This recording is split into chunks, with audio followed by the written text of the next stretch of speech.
the Career Development Center is here to support you for the entire time that you're in the MBA program, and to help you to coalesce and finalize and embark on any kind of career journey. Anything related to career management, we're here to support you with. So please don't be strangers. The other thing is that we do as well support alumni. So if after you've graduated, you have any questions related to career management, feel free to use us as a resource. We're always here to help you. So the first thing I'm going to do is actually sort of launch a poll, hopefully, fingers crossed, and ask you to just to share a little bit about where you're at currently or what your thoughts are currently. So I'll get you guys to complete this poll.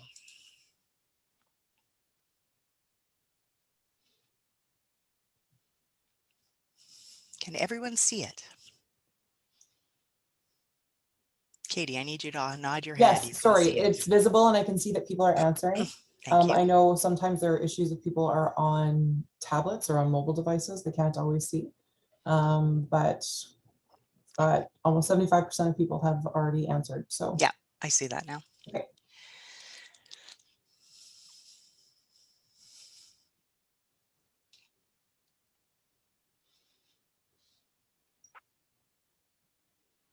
And we're not going to have 100% because you, me, and Michelle aren't going to be voting. No. Yeah. I think we're probably good to go.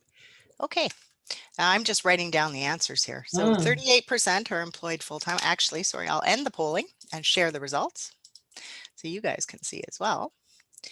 So 38% are employed full-time currently, which means 63% of our attendees who answered the poll are probably in the MBA full-time. So, and a whopping 78% will be looking for work upon graduation, regardless of whether you're working or not.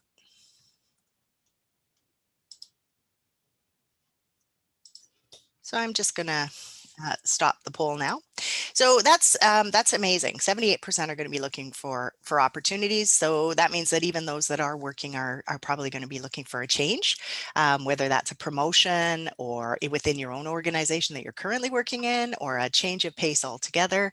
There's going to be some serious activity in terms of career progression or goals towards career progression.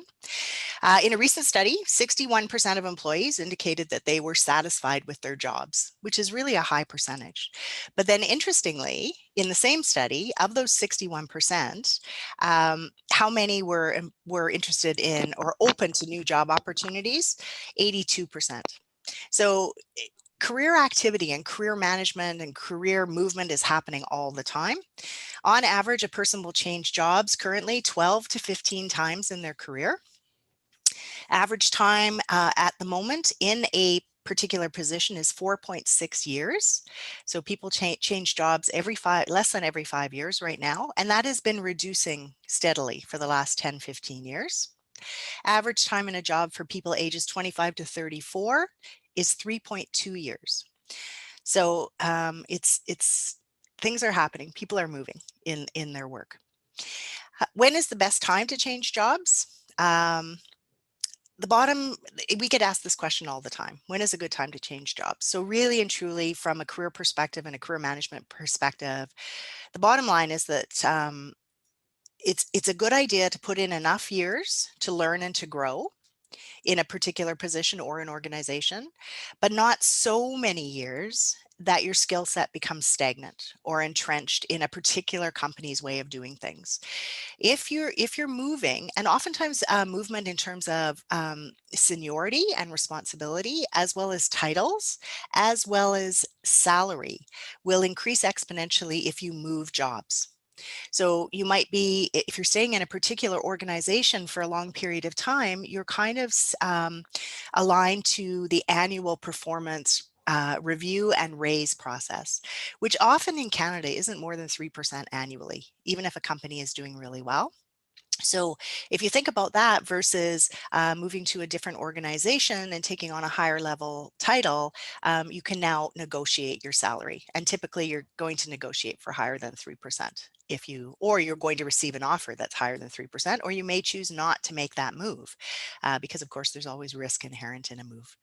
So the other thing is that a career and career management is always changing, always evolving. Things that are important to you in your 20s and 30s aren't as critical to you later in your career, and your priorities change.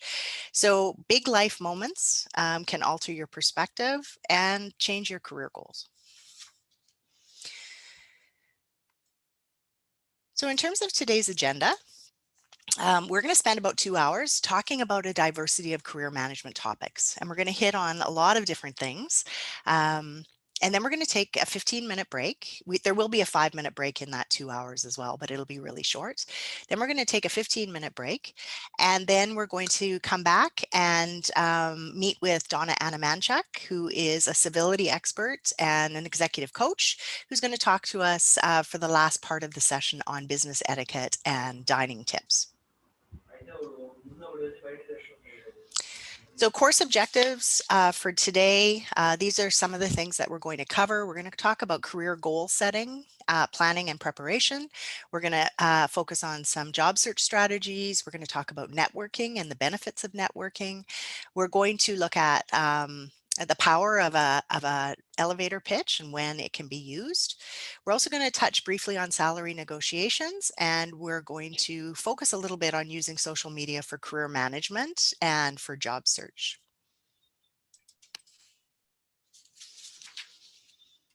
Okay, so what is career management? How do you manage your career? So what we're really going to suggest to people is that it's about you taking charge. And it starts with taking the time to do a personal reflection and really understanding your skills, your interests, your motivators. So it's about being introspective and reflective. It's thinking about who you are in the workplace and who you want to be in the workplace, as well as where you want to be in the workplace. It's not a passive activity. And a lot of people make the mistake of being passive in terms of their careers. So just simply taking a job because it's been offered to you, instead of really thinking and reflecting on whether it's a good career fit for you and whether it will meet your career goals for 5 years down the road, 10 years down the road. So it's about being really proactive and being intentionally engaged in the planning of where you want to see your career go. And people who do this, who set goals and establish milestones for themselves and envision themselves in a place that they want to be in the future, are the people that are more successful in terms of advancing their careers and getting to a place where they're doing something that they really love to do. It's a lifelong process. It doesn't happen once and then you never do it again. People who are good at this think about their careers and where they want to see themselves and what skills they're using and developing while they're in their careers. I would say that every one of you here is probably very much engaged in this process. You've all made the decision to do your MBA, which is a huge endeavor, right? It's a costly endeavor. It's a time endeavor. It's an intellectual endeavor. So I suspect that every single one of you has chosen to do this because you are looking for opportunities in your future to position yourself in a way that's going to give you work that you are interested in and engaged in the long term. So we've talked about it's about creating a plan and setting goals for both your work life and your personal life, because of course your work has to integrate to what your goals are from a personal perspective. For instance, if work-life balance is really important to you, family is really important to you, you probably want to think twice about making your goal to be an investment banker, right? People know that investment bankers work 70 to 90 hours a week. So you're probably not going to get a lot of work-life balance. But if your goal is making a ton of money, and acquiring a huge amount of financial knowledge and being a subject matter experts in that field, that might be a career goal for you. So it's not just about finding your next job. It's about purposefully planning. So now I've talked for a few minutes. What I'd like you to do is think about these 3 questions. What does a successful career look like to you? What actions are you taking today to help you reach your goals in the future? And what are you going to do if things don't go as exactly as planned? So we've all seen this pandemic, right? Things happen. The economy does a downturn. Um, it's something that you have chosen to do, you may not actually enjoy when you start doing it. So you have to pivot and adapt. So I'd like you to take about 3 minutes just to reflect on these 3 questions, and then I'm going to ask you to share at the end of that 3 minutes a few ideas in the chat room, and Michelle will manage that chat room. So go ahead.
So we've already got one comment in the chat. If others want to maybe start putting some of their thoughts in as well.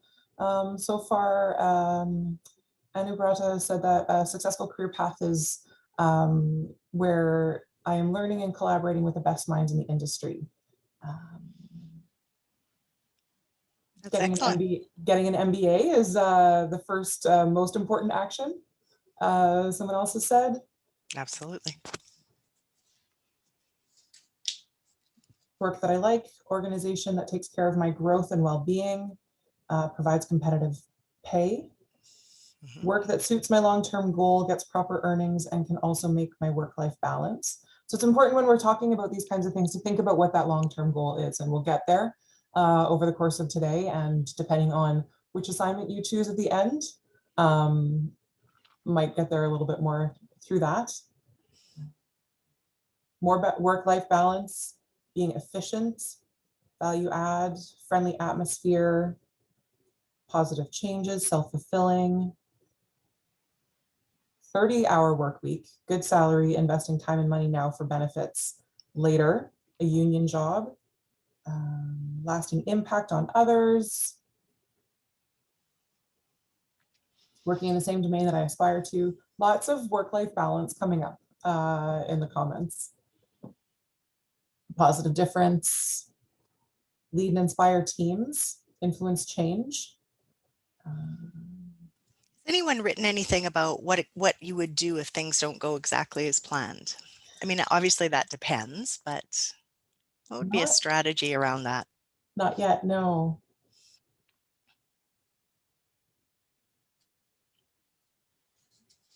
Graham, is Walmart management your, if things don't go as planned?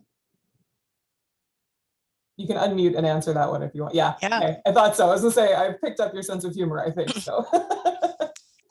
Okay. Hey, well, thank you guys. Those are some great starting thoughts. Okay, I will advance my slides. got a few other good comments here, making sure that the career path is dynamic instead of static, Mm-hmm. adapting and taking all opportunities, looking for other ways to grow. I know we have to move on, but there's some really great comments in the chat. So I hope you all are taking a look at that as well.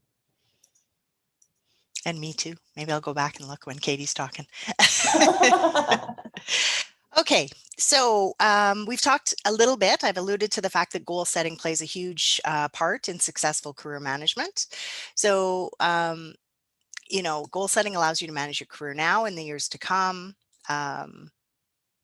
Obviously, we've talked about external and personal factors may change your career paths and goals. So this is absolutely normal. Career planning and career paths are never linear. They always go in different directions. What you thought you would be doing 10 years ago is probably not what you're doing now.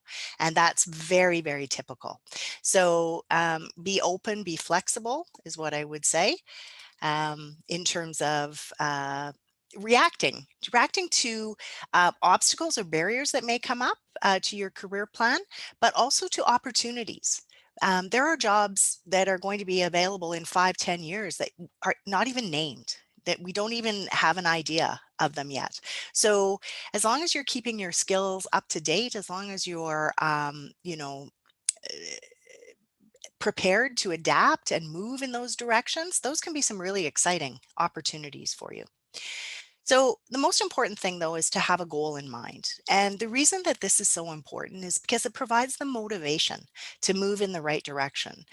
Too many people just let things happen to chance. And so if you have a concrete goal, you can more readily establish checkpoints or milestones to allow you to assess whether you're moving in the right direction. Am I stagnant? Are my skills starting to become irrelevant?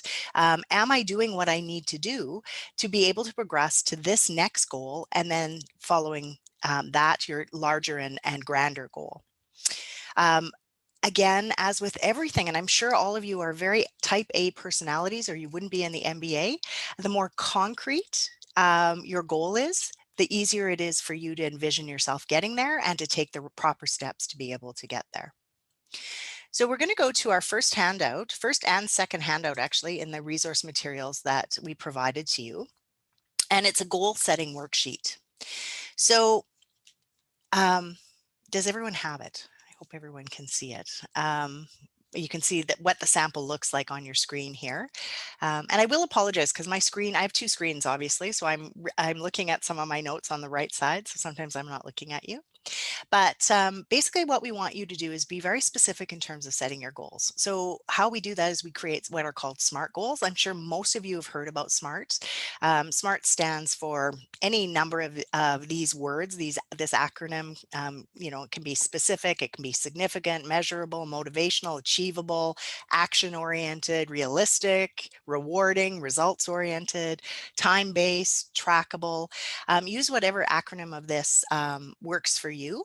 But basically, by creating SMART goals, they're easier to accomplish. So align your long-term goals with your personal values, motivators, interests, and skills. And I'd like you to think back to your career leader assessment that we did in January. So what was it that motivated you? What was it that was highlighted as something that you were particularly good at? What were you most interested in that came out in that career leader assessment? And use that to infuse and inform your goal setting as you move forward. I'd like to, the handout number one, I believe, is an actual example of what setting SMART goals looks like in the short term, medium term, and the long term. So I'd like you to take a second just to review that. And then what we're going to do is we're going to put you into breakout rooms. And we're going to put you into breakout rooms with one or two other people. I'm actually just looking. Yeah, it's two people. We've got an even number. To develop your short and long-term goals on a worksheet provided.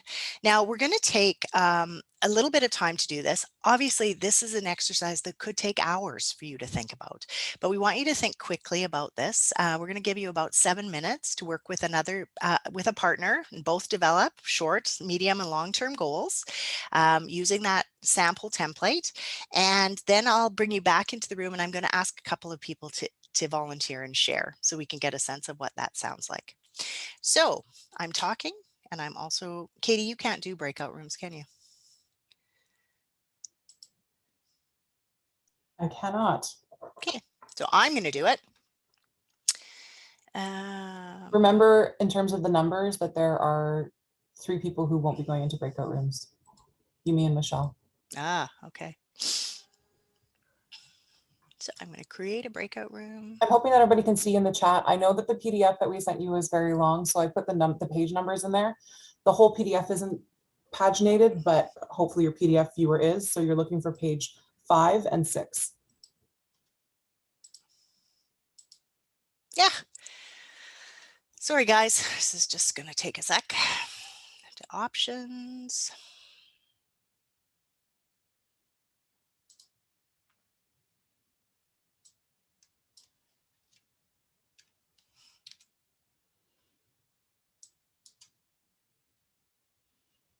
This is really interesting. It's not letting me set up.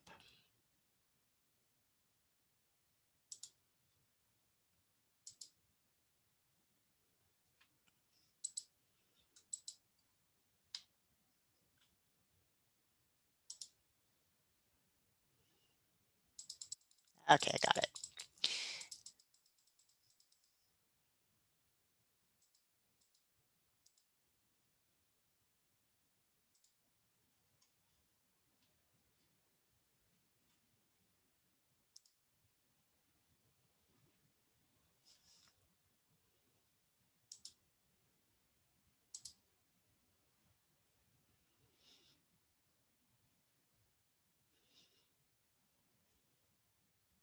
Okay, prepare. There may be a couple of people moved, but we'll deal with that when we get there.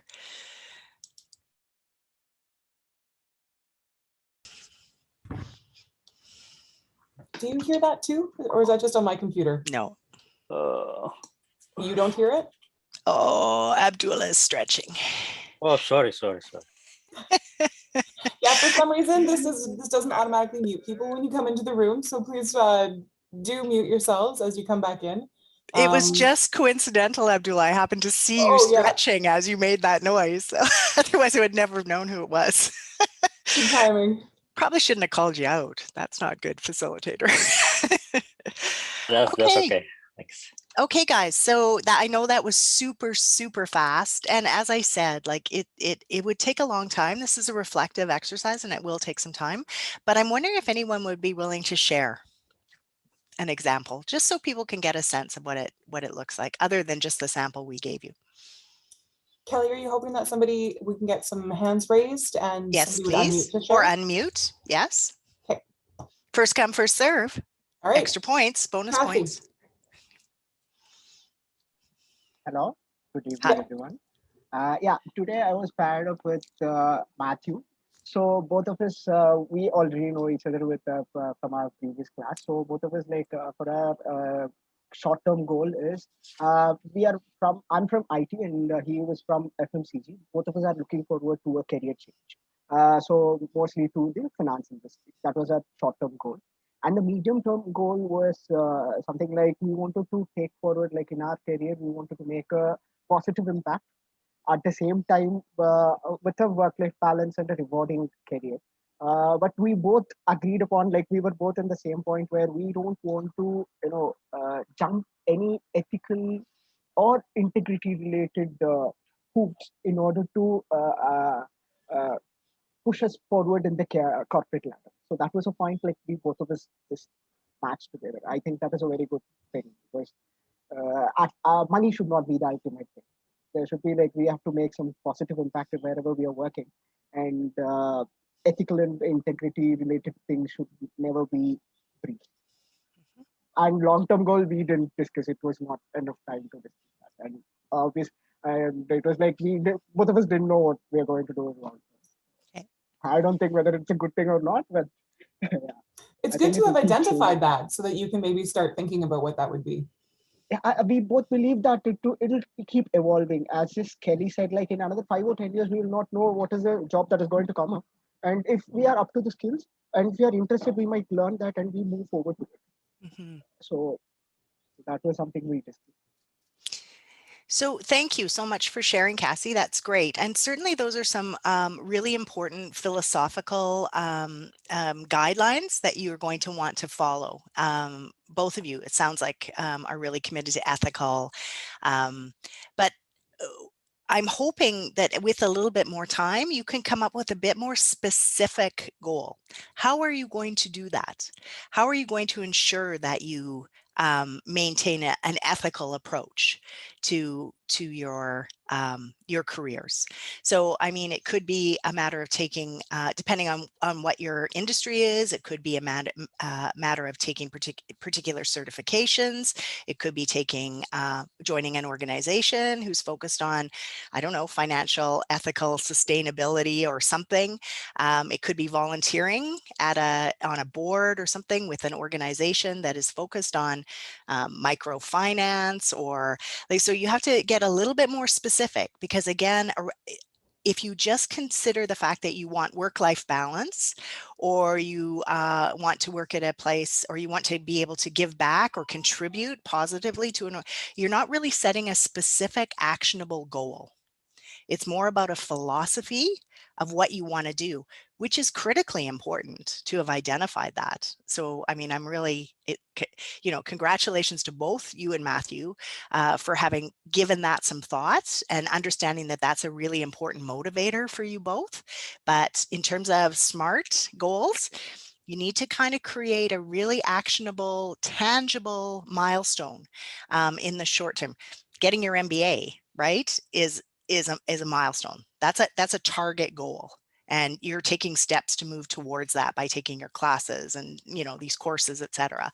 But come up with a really specific action plan or idea, and if you do that, again, you can make sure that you're ticking the boxes that are going to get you towards.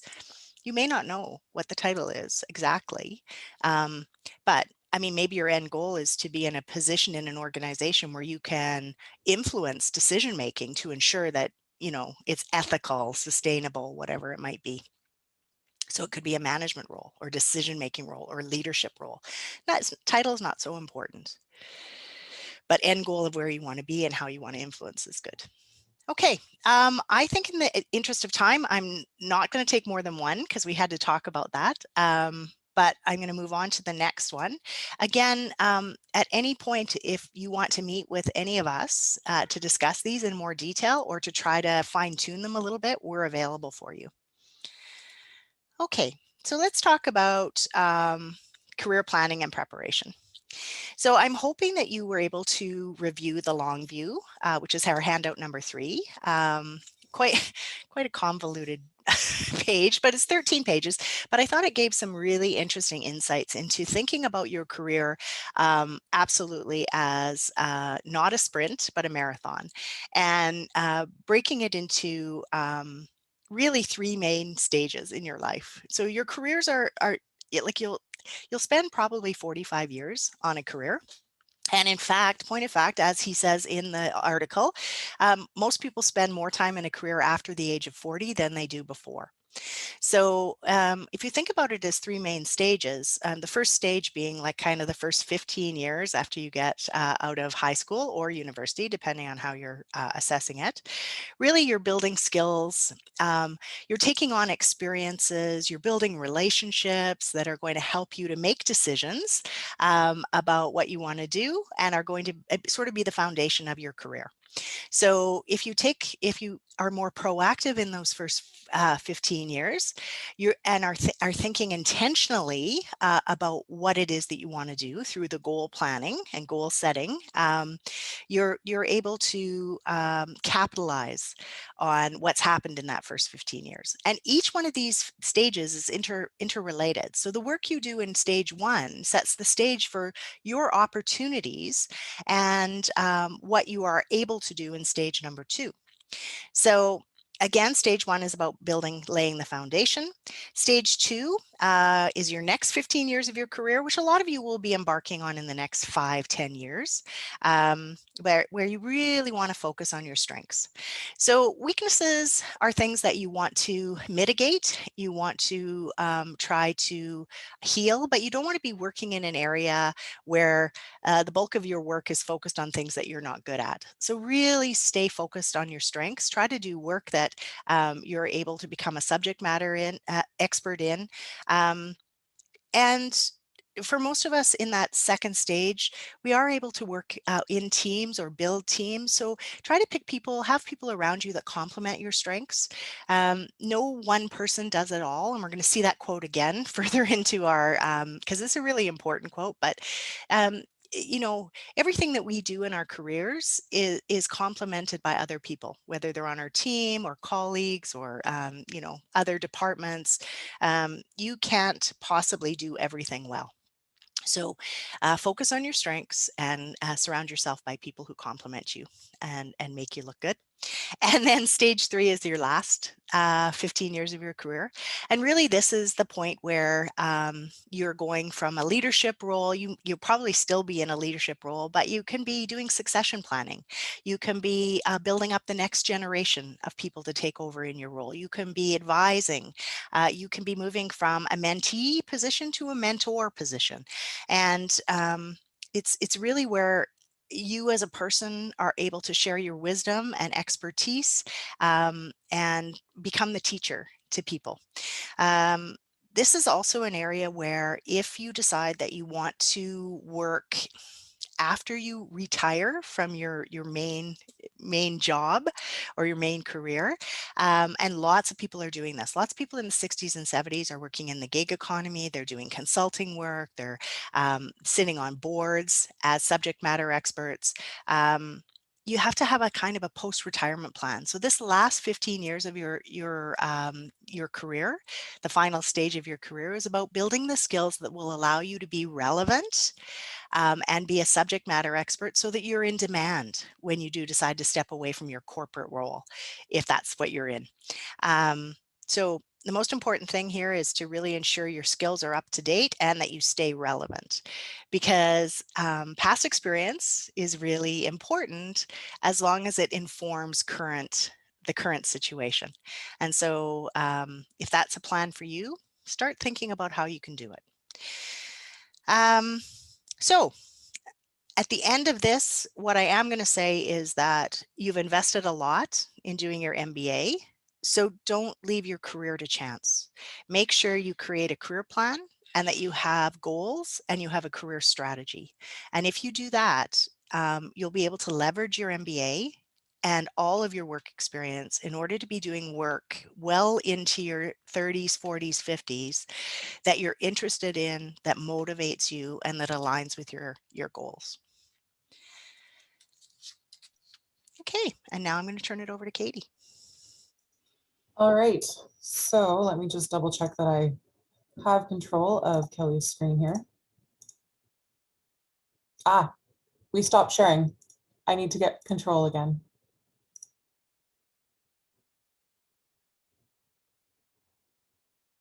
There we go. All right, sorry about that, folks. So what are employers looking for in an MBA candidate? A lot of what Kelly was just talking about. I'm going to go through this really quickly, just in the interest of time. You will notice that a lot of these are soft skills. Your hard skills and your technical skills are really important, but good leaders have really good soft skills. And as we will see, communication, teamwork, creative problem solving, those are all really, really important and valuable to recruiters as well. So now that we've talked a little bit about what they are looking for, here are some ways that you could potentially unknowingly maybe get in your own way. So this is from JobVeet. This is from their most recent survey. So you can see at the bottom, 2020 recruiter survey. So things that disqualify candidates include being rude to the receptionist or support staff. So you might remember from our past session that your interview starts the minute you step onto the company's property, essentially. How you treat the other people, not just the interviewers, can really matter. Checking your phone, interestingly, has gone down. I wonder how much of that has to do with COVID realities. But being late, again, is also, being on time is very important. I don't know about the rest of you, but I was once grounded as a kid for being 15 minutes late. 15 minutes late. So I got grounded for 2 weeks, I think, from that. So on time, very important. Interrupting the interviewer, don't do that. Don't bring food to an interview. Also, I guess some people do that. And remember to dress for the job that you want. So how do we do a little bit more to actually prepare for your job search? There is a handout called Conducting Company Research. We're not going to go over it. You've seen how big your handout pack is. We don't have time to go through all of that, but I just want to refer to that so you know it's there. So we've already done a lot of these pieces together. But remember that your resume, your cover letter, your LinkedIn, your online presence, all of that all counts as your personal brand and counts as how companies, which are made up of people, think of you. So making sure that you keep that, keep those important, professional. Oh, sorry. Whoa, Kelly, can you maybe help me with this? We are on this one.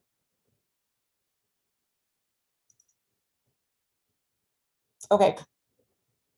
So remember that looking for a job and preparing for a job search are actually two different things. If your goal is to find a new job, which that was what, 78% of you this applies to, you need to start preparing now, no matter where you are in your studies. Networking, researching the industries and companies of interest, creating a list of potential employers outside of, if you're in finance, outside of the big five, outside of the big names that you know. All of that should start as soon as possible. Informing your network is really important. If you're on LinkedIn, you might see a lot of people using an I'm looking for a job thing that they have, and making posts that say I'm looking for a job. Be thoughtful when you are making those posts. Just saying I'm looking for a job doesn't actually help your network help you. So if there are things that are important for you in the company that you work with, we've heard about the importance of ethics, we've heard about the importance of continued professional development and learning opportunities. Those can be things that you put into that, as well as the type of job that you're looking for. And also that way, if you have a champion, which we'll talk about later, in your network and they share your post, that means that your post is actually helpful for the people that are seeing it who don't know you. So again, with that soft skill of communication, it starts with those kinds of posts. And you might also want to consider putting in some of your personality. LinkedIn is professional, but you can also be a little bit more personal than maybe you can be in something like a resume. So tell me in the chat, when should you start looking for a job? When should you start looking for jobs to apply for? While they're doing that, Katie, did you mention that we've also have a handout on conducting company research? Yes, I did. Oh, good. Sorry, I was creating a poll. So, oh, I'll bet you that's why I lost control of maybe being able to move through the slide. Yeah. So let me just. So this is a question we get asked a lot. Yeah. Yes. When should you start looking for jobs that you should apply to? So we're seeing 4 months before, 6 months in advance.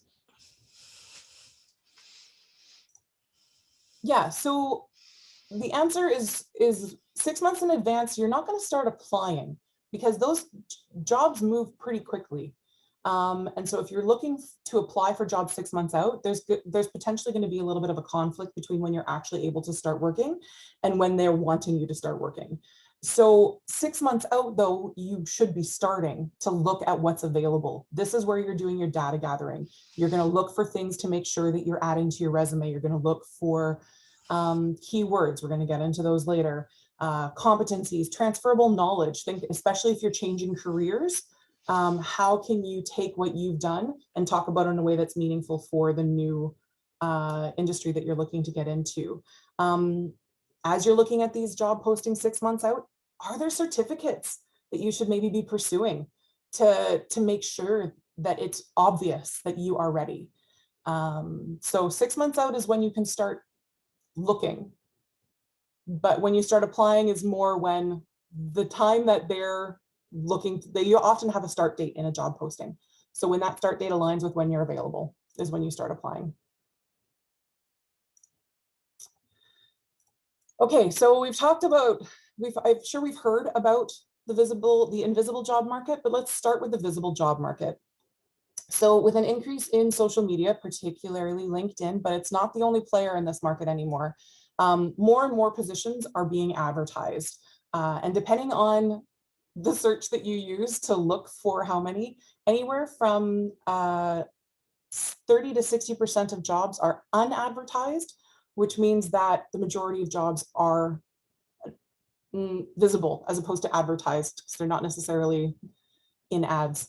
However, it's important to know that the more senior the role, the less likely it is to be widely circulated, and the more likely that candidates will be identified by either referrals through reputation or through using a recruitment firm or executive search firm. The more junior the role, the more likely it is to be advertised publicly.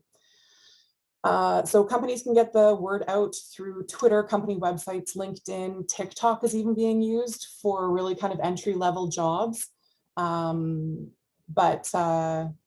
Yeah, this is also why it's important to think about what your digital footprint is and how you appear online.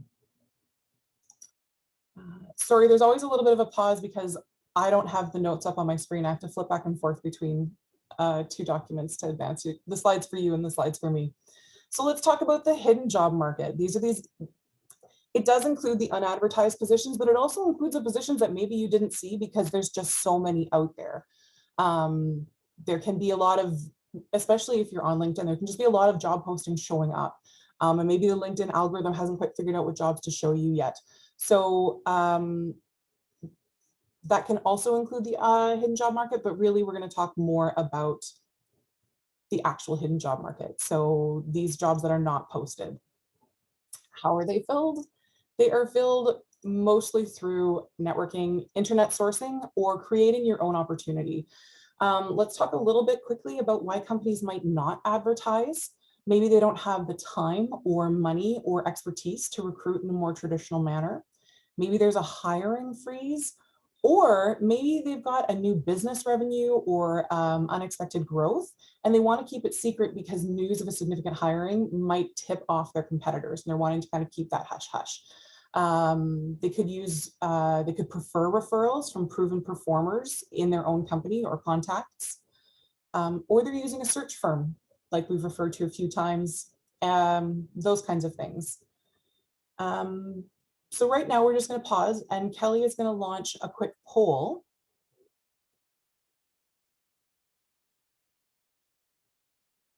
I can't hear you, Kelly. Kelly's going to try to launch a poll, but yeah, it does not look. Oh yes, look at this.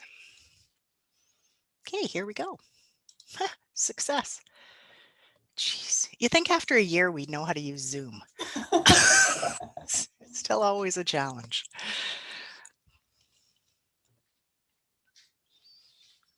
I love seeing the slider shift around as people answer.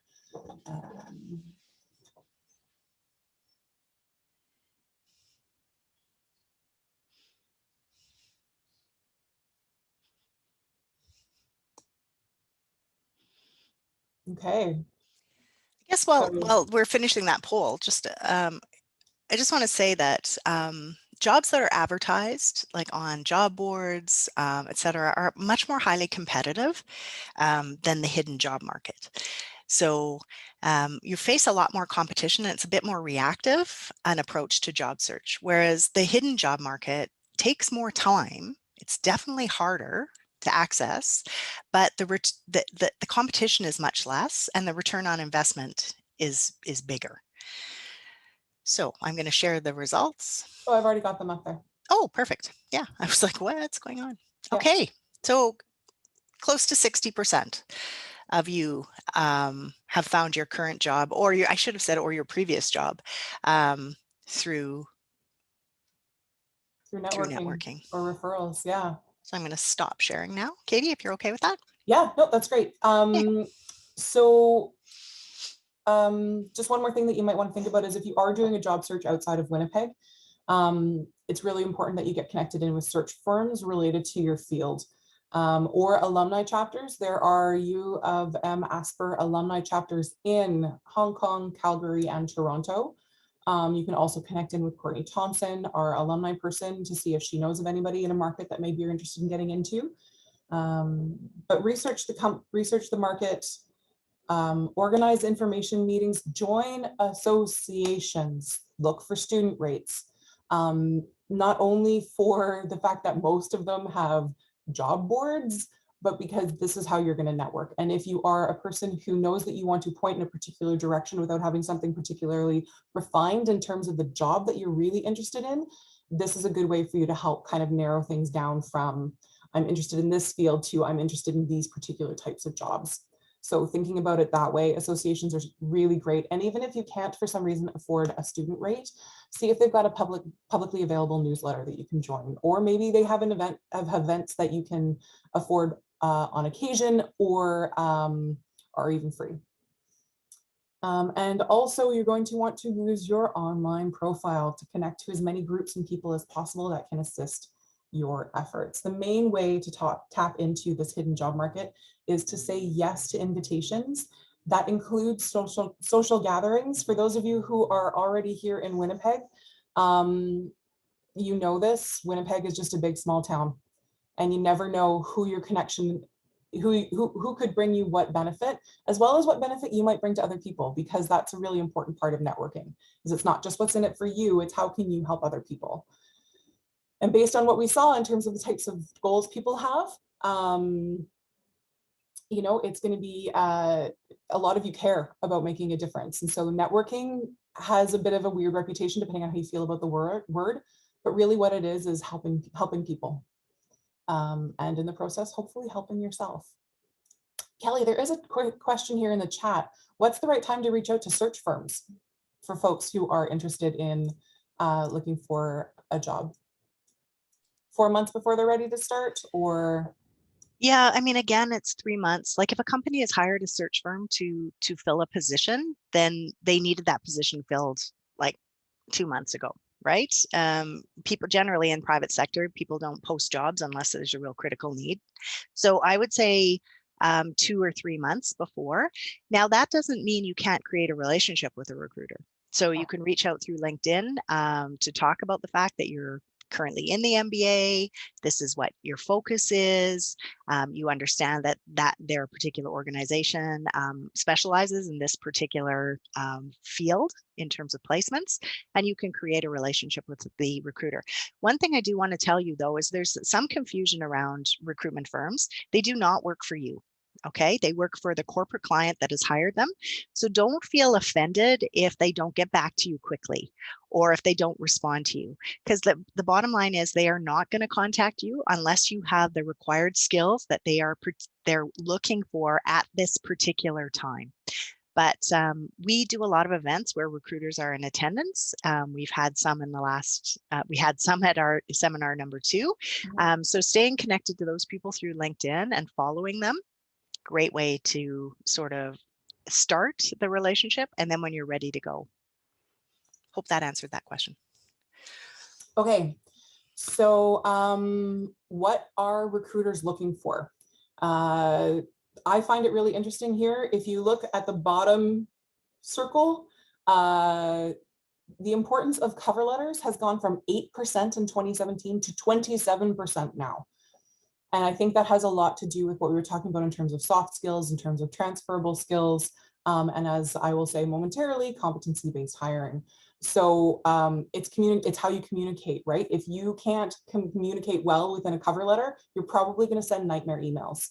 And people probably don't want that in a company either, right? So this is part of that professional communication branding that you do. 29% of recruiters prioritize resume format, not content, format. So making sure that it is easy for them to read. This is what we went through last time, right? Balancing white space, thinking about how easy it is. Are you putting the words towards the right words towards the beginning of the bullet point? So if they're catching in their 7 seconds that they spend on your application before they decide if they actually want to read it, are they catching what they want to see? Onto the top circle over there, some major shifts. Previous job experience has really gone down. And this is based on competency-based, the move to more competency-based hiring. So companies are looking outside of kind of usual ways to find employees in order to diversify their workplace. An example that Kelly provided is that RBC used to hire almost exclusively from business schools and were really finance focused. Now they're hiring within agriculture or philosophy. One of their senior VPs has no finance background, but has a PhD in philosophy. And so is able to bring something different to the way that they are thinking about what they do. Can I just jump in here? This competency-based hiring is fantastic news for anybody who's interested in changing their careers. Yes. So but it also highlights the importance of being able to talk about your transferable skills. So your knowledge that you're acquiring in your MBA, but also what in your work experience previously, what have you proven that you are capable of doing that aligns to what your target is. So we talk about transferable skills a lot. There's a big focus on competency-based recruiting right now. Thanks. Yeah, I think the rest of that we've covered. There is a question there in the chat. I know we're a little bit behind time, but it is there, so the question is, I noticed there's a remote job trend. Is it changing the way of networking? As those companies are very familiar with networking with people who are not in the same regions. I mean, Kelly, do you have any thoughts on that? Well, I think the way of work is definitely going to change after this pandemic. I think that, you know, in this exact article that Katie's been quoting, 41% of recruiters think that remote work will be a trend for the future. So absolutely. I think that you're going to see, even if you're working in person, I think you're going to see like physically in an office, I think you're going to see a lot of focus on video interviewing. Because it's so much less costly, and it's so much easier for candidates and recruiters. So I think fundamentally the way things work are going to, how we work is going to change after this pandemic. And hopefully in the next 6 months. In terms of networking, I sit on a few communities of practice about, you know, business development and stuff like that. And I'm hearing from companies that they're really enjoying the fact, like, some of them really miss traveling to different campuses, but they are really enjoying the fact that they can do things virtually as well. And so I think there's going to be a balance, right? There's people like me who genuinely enjoy going to a networking event and handing out my business card like it's candy, to try to get make quality contacts with other folks. But then there are also people who really enjoy the virtual networking. And I've attended some quality virtual networking events in the last however many months.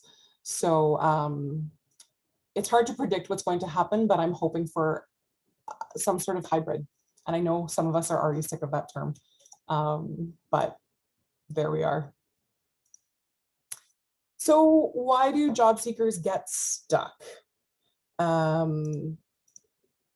are a number of things that we've already talked about, whether it's in this session or in the previous one. One of the main things that I want to say that's not up here is being open to term or contract work. Companies use it sometimes for a test for your competence within the role, a fit within the company. Sometimes it could lead to full-time. Sometimes companies are really clear, this is a contract and it will end. Sometimes there might be room for negotiation on that. Think of short-term or contract work as a foot in the door. 40% of contract work turns full-time. And in uncertain markets, such as the one we're in, it's used by employers as a screening tool. Remember to research the market, not just the big players. Use your contacts. You can already search for alumni on LinkedIn to start making some good connections possibly.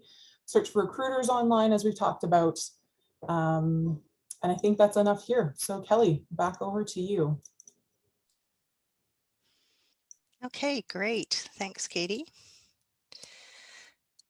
Okay, so let's talk a little bit more about that nasty word networking that everyone is probably sick about. So you can see from this quote, no one, not rock stars, not professional athletes, not software billionaires, and not even geniuses ever makes it alone. So that's by Malcolm Gladwell.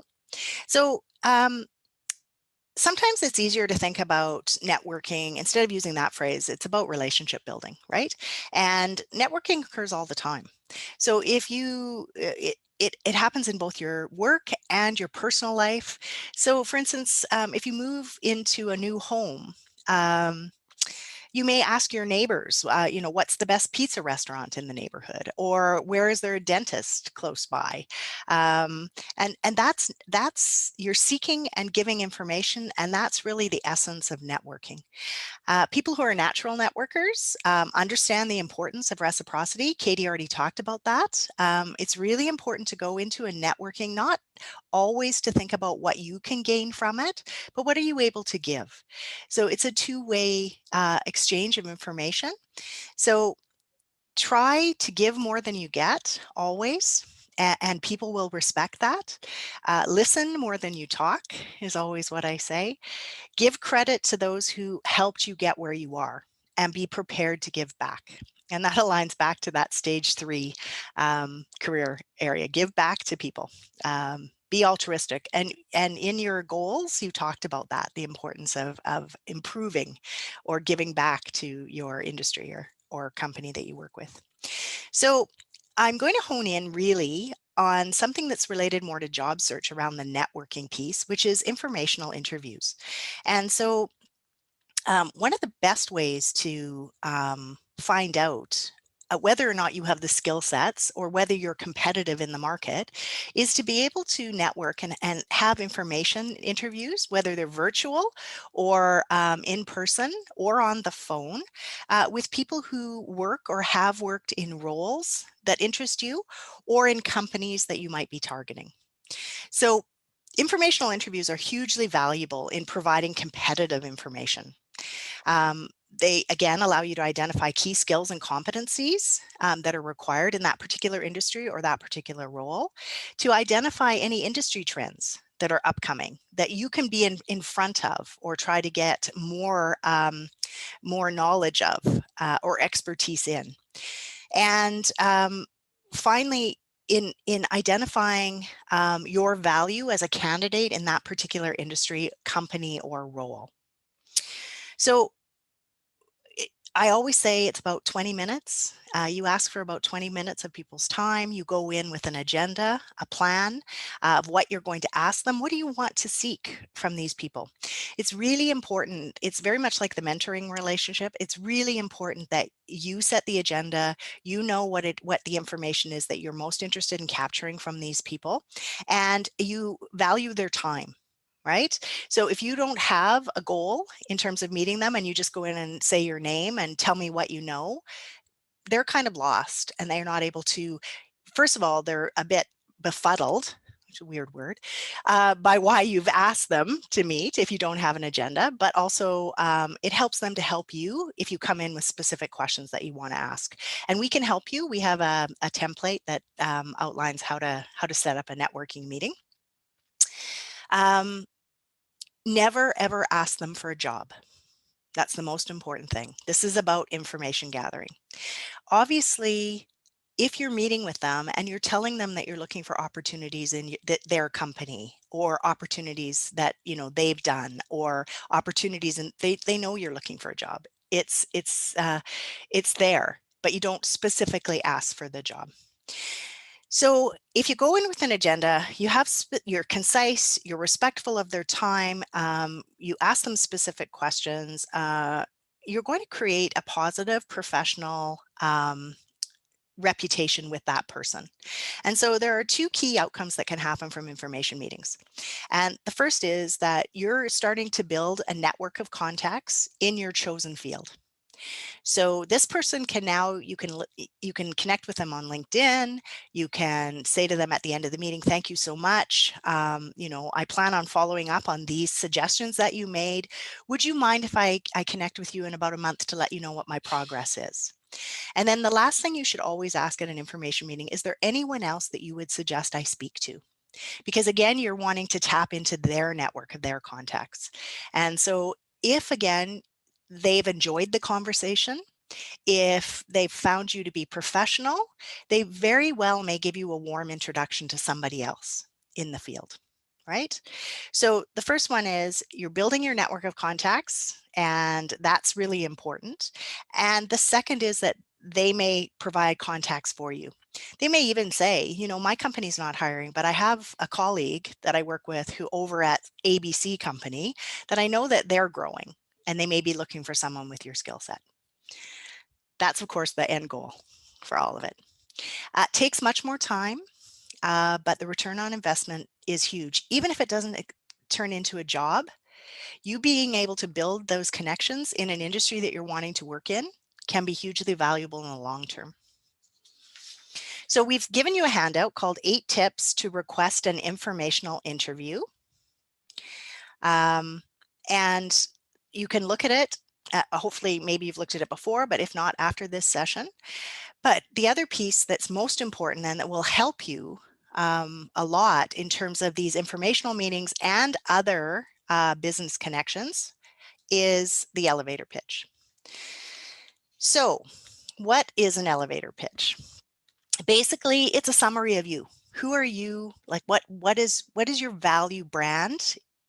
What is your career brand in the marketplace? So it's a brief introduction of you, your knowledge, your expertise, and then what are some of your goals? It builds on the profile in the resume, the tell me about yourself, preparation for an interview. It can occur. Great way to start an informational interview is to give them this elevator pitch, but you can use it at a business event like you guys get invited to the associates events, and when we're in person, you'll be asked to sit down at a seat with an associate. But even virtually, if you're introducing yourself at a virtual table at a Remo event, being able to give them a 30 to 60 second concise introduction of who you are is really valuable in terms of generating conversation and also getting them thinking about well, just in terms of a conversation starter. So it's best not to really talk about titles because titles are very constraining. As soon as I tell you, I'm Kelly Mahoney, I'm the director of the Career Development Center, it doesn't really give you a lot of conversational starters. But if I talk to you about my philosophy or my motivators or my areas of expertise, that gives you more meat to carry on a conversation. So the goal is to build rapport. 30 to 60 seconds, that's all you get for an elevator pitch, okay? And for those of you who don't know, the reason it's called an elevator pitch is because it was first designed at the Harvard Business School. And the idea was that if you got onto the bottom floor elevator of a skyscraper and you ran into the CEO of the company that you most want to work with in the world, and you had until floor 20 to have a conversation with that person, what would you say? And that's why it's called an elevator pitch. So the most important thing is to try to be unique and interesting and sincere and to differentiate yourself from every other MBA in this class, right? So, and you want to have something sort of developed, but you don't want it to be rehearsed because again, it has to morph a little bit. What you say at an information meeting and then what you say at an interview versus what you say when you're sitting down at a table to have dinner with somebody, it can be a little bit different. And also it's different depending on what your goals are. So if you're not actively looking for work, you're not going to talk about what you want next, right?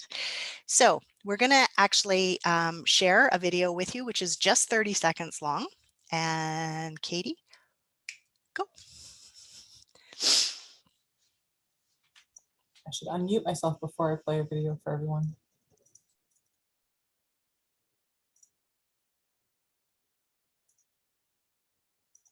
I'm Matt Saunders from Surrey, and I've been living in Dubai for a couple of years now. I have extensive experience in marketing and brand management, having worked with some of the world's best hotel brands in London and Dubai. During the past 5 years, I've led award-winning customer retention campaigns that have resulted in tripling occupancy for the hotels I worked for. I'm now ready for an executive position within a boutique hotel brand, where I can lead my own team of marketeers.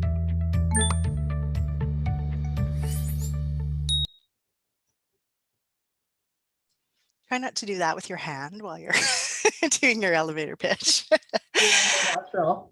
You can see that obviously he's actively looking for work. And so he's created a career brand in 30 seconds that sort of outlines and gives somebody an impression of what is his expertise, what has he done in the past, and what is he looking for going forward. So now I want you guys to take about 3 minutes, which is ridiculous, but it'll get you started. And I want you to look at handout number 6, which is create your personal brand in your package. And it's actually a template. And you won't have time to do the whole template, but I'd like you to think about how you can create a value proposition elevator pitch in 60 seconds or less that showcases, again, your value proposition. And remember, it's a first draft. We don't expect it to be perfect. So I'm going to give you 3 minutes to work on that independently. And then we may or may not have time to share, but we'll see. Katie's shaking her head. We don't have time to share. So take 3 minutes now and try to draft something that sort of outlines who you are. Pretend you're meeting the CEO of a company that you really want to work for. It's on page 12 in your handout pack.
All right, 1 minute left.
All right, that's time. Kelly, you want to share your screen again?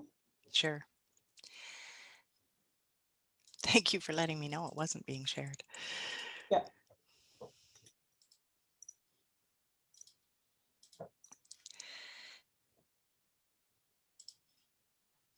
Okay.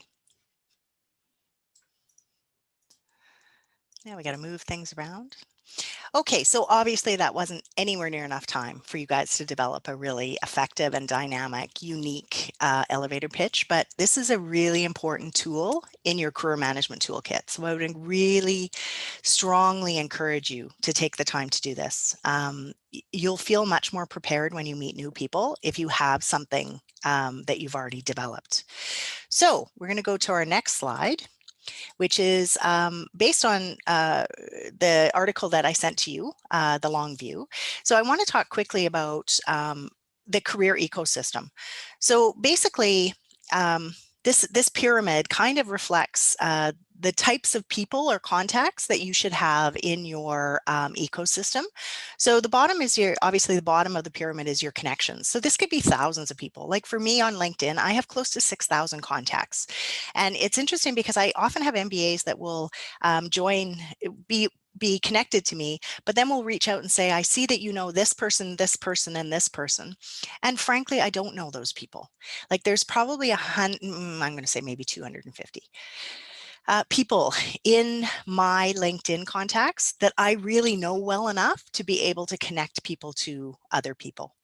And the reason I have so many is because of the nature of the work I do.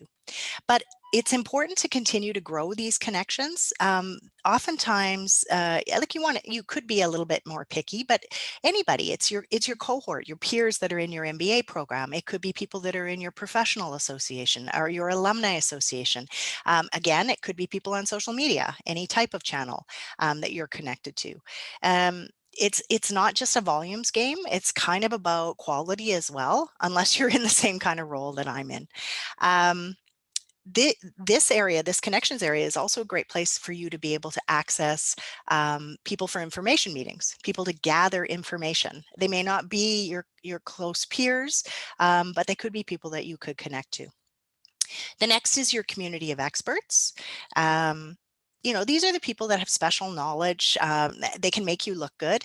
I'd like to ask, just with a quick show of hands, how many people have Katie and I connected on LinkedIn? I'm only seeing a few hands. Like we really and truly could be part of your community of experts. And as a right? follow-up, how many of you sent a personalized message with that? Really Okay, think about, with now the connection request, really think about sending those personalized requests. It's part of your first impression. So your community of experts are people that will help you succeed in your job, advance in your career. They're go-to people at your work or on your team. And really important with that community of experts, part of your ecosystem, that you consider reciprocity. So if they're helping you, how are you helping them? Finally, there's a critical colleagues, which are people in your current company or maybe in your MBA program if you're doing it full time, that again are going to decisively affect your progress, right? So there could be people that work in your group projects with you, or people that you really want in your groups because you know that they're going to offer amazing value, whether it's financial knowledge or the ability to present well. They could be in your group or your case competition teams. But again, they're people generally speaking, they're people in your organization, like your boss. Your boss is the #1 influencer of your success in an organization, but also could be your boss's boss, right? So these are much fewer in number, 5 to 10 people. Then there's their champions. These are your people that you're going to have on your reference list, right? These are people that are going to say amazing things about you. They're going to mentor you, advise you, support you in whatever your endeavors are. And then finally, there's you. At the end of the day, the top of the pyramid is you, and you are the manager of your own career brand. So think about this career ecosystem, do an assessment, complete a career inventory, identify your relevant skills and experiences and what relationships you have, figure out where you're at in your career stage, and continue to grow and develop this ecosystem. Oops. So, finally, the one thing that I did love about the long view was the idea of an annual career size up. So I think this is brilliant. So every year or every couple of years, give yourself the luxury of doing this assessment and think about, are you learning in your current role? Are you offering value? Are you continuing to have an impact where you're working? Do people value what you're providing in the workplace? At the end of the day, are you having fun? Are you enjoying being part of the team? Are you enjoying leading the team? And then, are you being rewarded? And it's not always about salary, right? It could be about the intrinsic rewards of being a leader or being considered a go-to person in the organization for a particular area of expertise.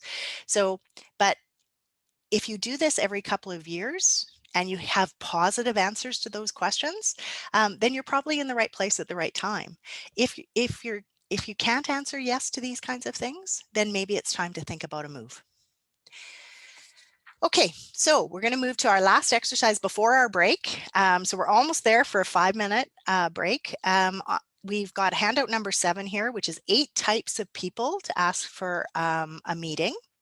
And right now, if I can figure out breakout rooms, honestly, we're going to break out into rooms with 5 or 6 people in each room. Now, people have to pay attention here because I'm giving you instructions. So we have 4 questions on the screen that I'd like you to think about. I'd like each group to answer all 4 of these questions. But when we come back, I'm going to ask 4 of the groups to report an answer on each one of these questions. So I'm only giving you 3 minutes. 3 minutes. It's going to take me 3 minutes to set up the breakout room, but we will move as fast as we can here. We're not actually using the handout for this exercise. Just, I put the page number in there just so you know the one that Kelly's referring to. The exercise is about these 4 questions. But the handout really has a great, well, I'm saying this while Kelly's setting up the breakout room. So as soon as we got them set up, tell me to stop talking and we'll get going. The handout really does have a great way to get you start thinking about who your network already is, and how to kind of continue expanding it. I'm ready. And I was done. Perfect timing. Speed of light. Okay. Remember your room number. Remember your room number. Okay, here you go.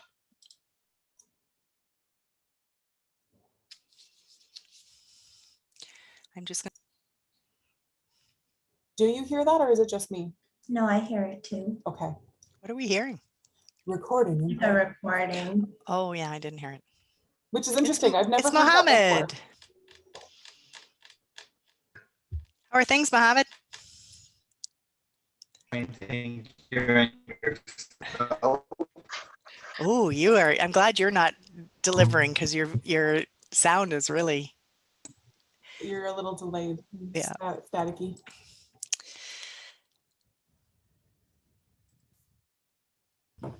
Okay, I think we've got great. everyone back. Okay, guys, so very quickly, somebody just unmute from room number 1 and say who's in your network. Just give me a quick example.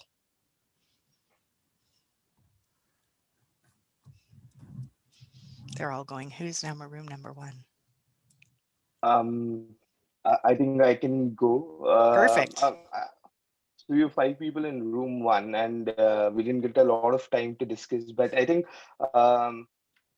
when we are looking at network, the first thing that we want to do is find out people who are working in similar roles that we are aspiring to join.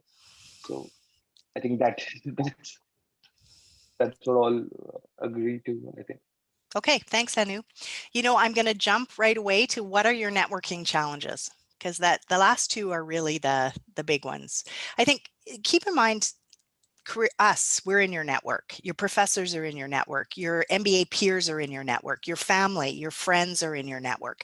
Your hairstylist, your accountant, everybody you know is in your network.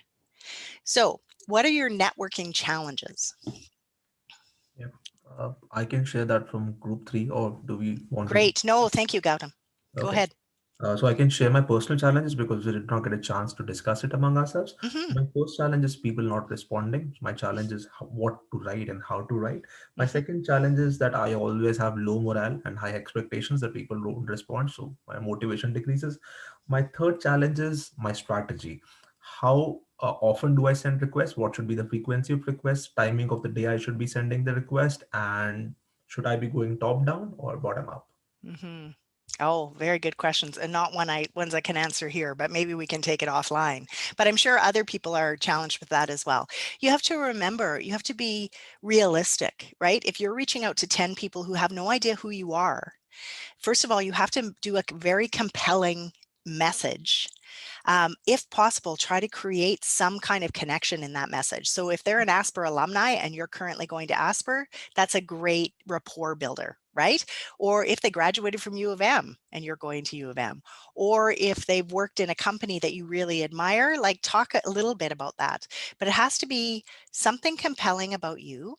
I'm also going to say that while you're a student, oftentimes that's an asset to getting a response because people remember when they were students and they remember how challenging it is to launch careers or change careers in your guys because you're all already career professionals, but that is a challenge. So but be realistic, right? If you connect with 10 people who have no idea who you are, um, you're lucky if one or two respond.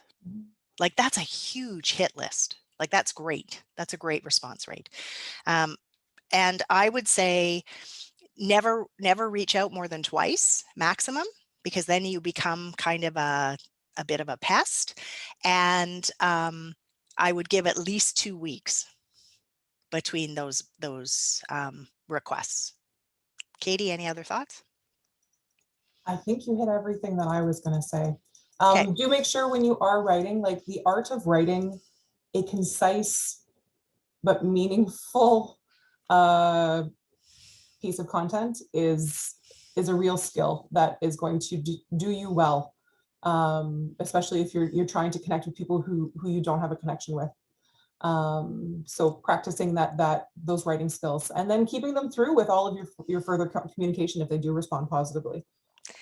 And I'm not going to ask for the third one, or the fourth one, but I think Gautam kind of hit on it, is that motivation, right? That fear of rejection. It can be a barrier to having you network. So just understand that people are busy. It's not always ill intent. It's just that people can't get to it, and it's not a priority for them, right? But at the end of the day, there are going to be some people that do respond because intrinsically it feels good to help other people.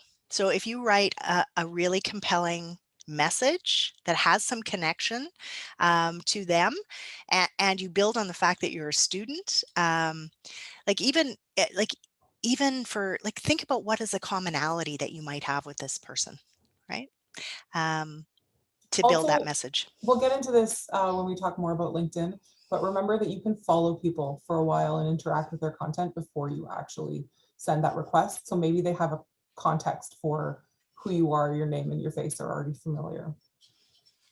Okay, guys, so we're going to take, honestly, I'm sorry to do this to you. We're going to take a 3-minute break. So 3 minutes, please don't leave the room. Just turn your camera and your mic off. And it's 9:38 right now, according to my time. So if we come back at 9:41, so basically just enough time to top up your tea and maybe hit the washroom. And we'll be back and for this shorter part of the next session. See you all soon.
I really do love this photo.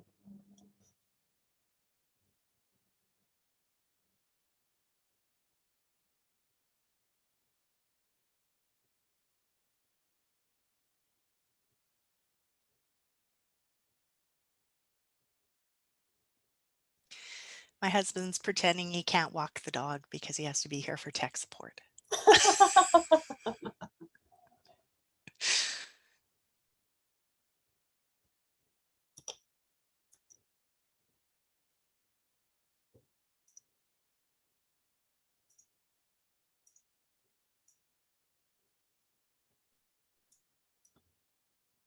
Well, hopefully everyone's back.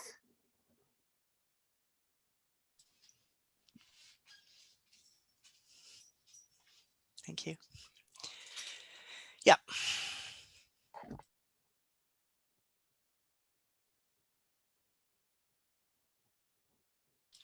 Okay. So sorry about that short break, but yeah, we have a lot to cover, as you can see. So before we start with salary negotiations, I just want to preface this with saying this is built on a Harvard Business School professor, Deepak Malhotra. This presentation. He's a research specialist in salary negotiations, but also I offer a 1-hour workshop on this in January during Asper Career Month. And if any of you have taken Lucas Neville's negotiations course, he's also, you'll see parts of him in this as well. So we're going to fly through this really quickly. There's often a ton of questions because this is a really important topic for people. And we likely won't be able to get to them all, or we'll see at the end if we have time to get to the questions. So, but please, if you have a question about salary negotiations, feel free to reach out to me separately, and happy to share. I love the little voices, people studying from home. Okay, so let's get started. For those of you who have done salary negotiation or contemplated doing salary negotiations, you know that they're often complex and that we go into them feeling a little bit uneasy. Most people do. And I'll show some stats about the percentages of people that do negotiate and how people feel about it. The most important thing really around salary negotiations is that you do some research, you understand what the industry norms are, particularly around the industry and the company. So oftentimes smaller companies are less able to pay higher salaries. Or alternately, the reverse. Like large companies have really established salary bands, and it's hard to move outside of those salary bands in large organizations. Whereas small entrepreneurial organizations, if they really value what you can bring to the role, they may be able to move. So understanding the industry and the company that you are potentially going into salary negotiations with is really important. The other really important piece is understanding what you're worth. So you have to have done some research around what are typical pay scales for someone with your credentials, your experience level, your expertise, and don't underestimate what you're worth for sure. The other thing is after you've done your research, you want to share a range. Now, this is a little bit different than what I know Lucas talks about. Typically in entry level salaries, $50,000 and below, we suggest you do a $5,000 range. For anything above $50,000 or more in salary, we really think about a $10,000 range. And then as you get further up in terms of salary range, you may expand that range a little bit more. Always make sure that the low end of your range is what you're willing to accept and what you can bear. So you don't want to underestimate yourself so that you're accepting a low end of a range that actually won't allow you to make a comfortable living. Now, the other thing I want to talk about is the anchoring bias, and politeness bias, which I've got written here, which is really interestingly, just recently, Columbia University did research that showed that when offered a range, employers will usually try to offer the top end of your range. And that's to be polite and to signal to you that they value you. Keep in mind as well that once you're in job offer, that salary negotiations, or actually I should be calling it total rewards compensation or package instead of salary. they've made psychologically, the employer has determined that you're the best candidate for the job. So that is actually when you're in the strongest position to bargain is at that point, because they don't want to go to their second place. Now, I you know, we research shows that you should always keep your silver medalists, as they call, warm, because sometimes your top choice may not accept your offer. So you really want to treat your second place person well and keep them warm, as they call it. Yeah, that's when you're in your psychological best position to bargain and get the most value out of that negotiations. So the other piece is look at the full compensation package. Most people think that compensation negotiations is focused solely on salary. It isn't. There's a ton of other stuff that adds value intrinsically to your job and your role that you should be thinking about. And I've shared a cheat sheet on do's and don'ts of negotiations and some of the different areas that you can negotiate outside of just your salary. Always take time to reflect on the offer. So sometimes we are so excited about an opportunity that we may accept immediately over the phone, and often it's a phone call offering us the job.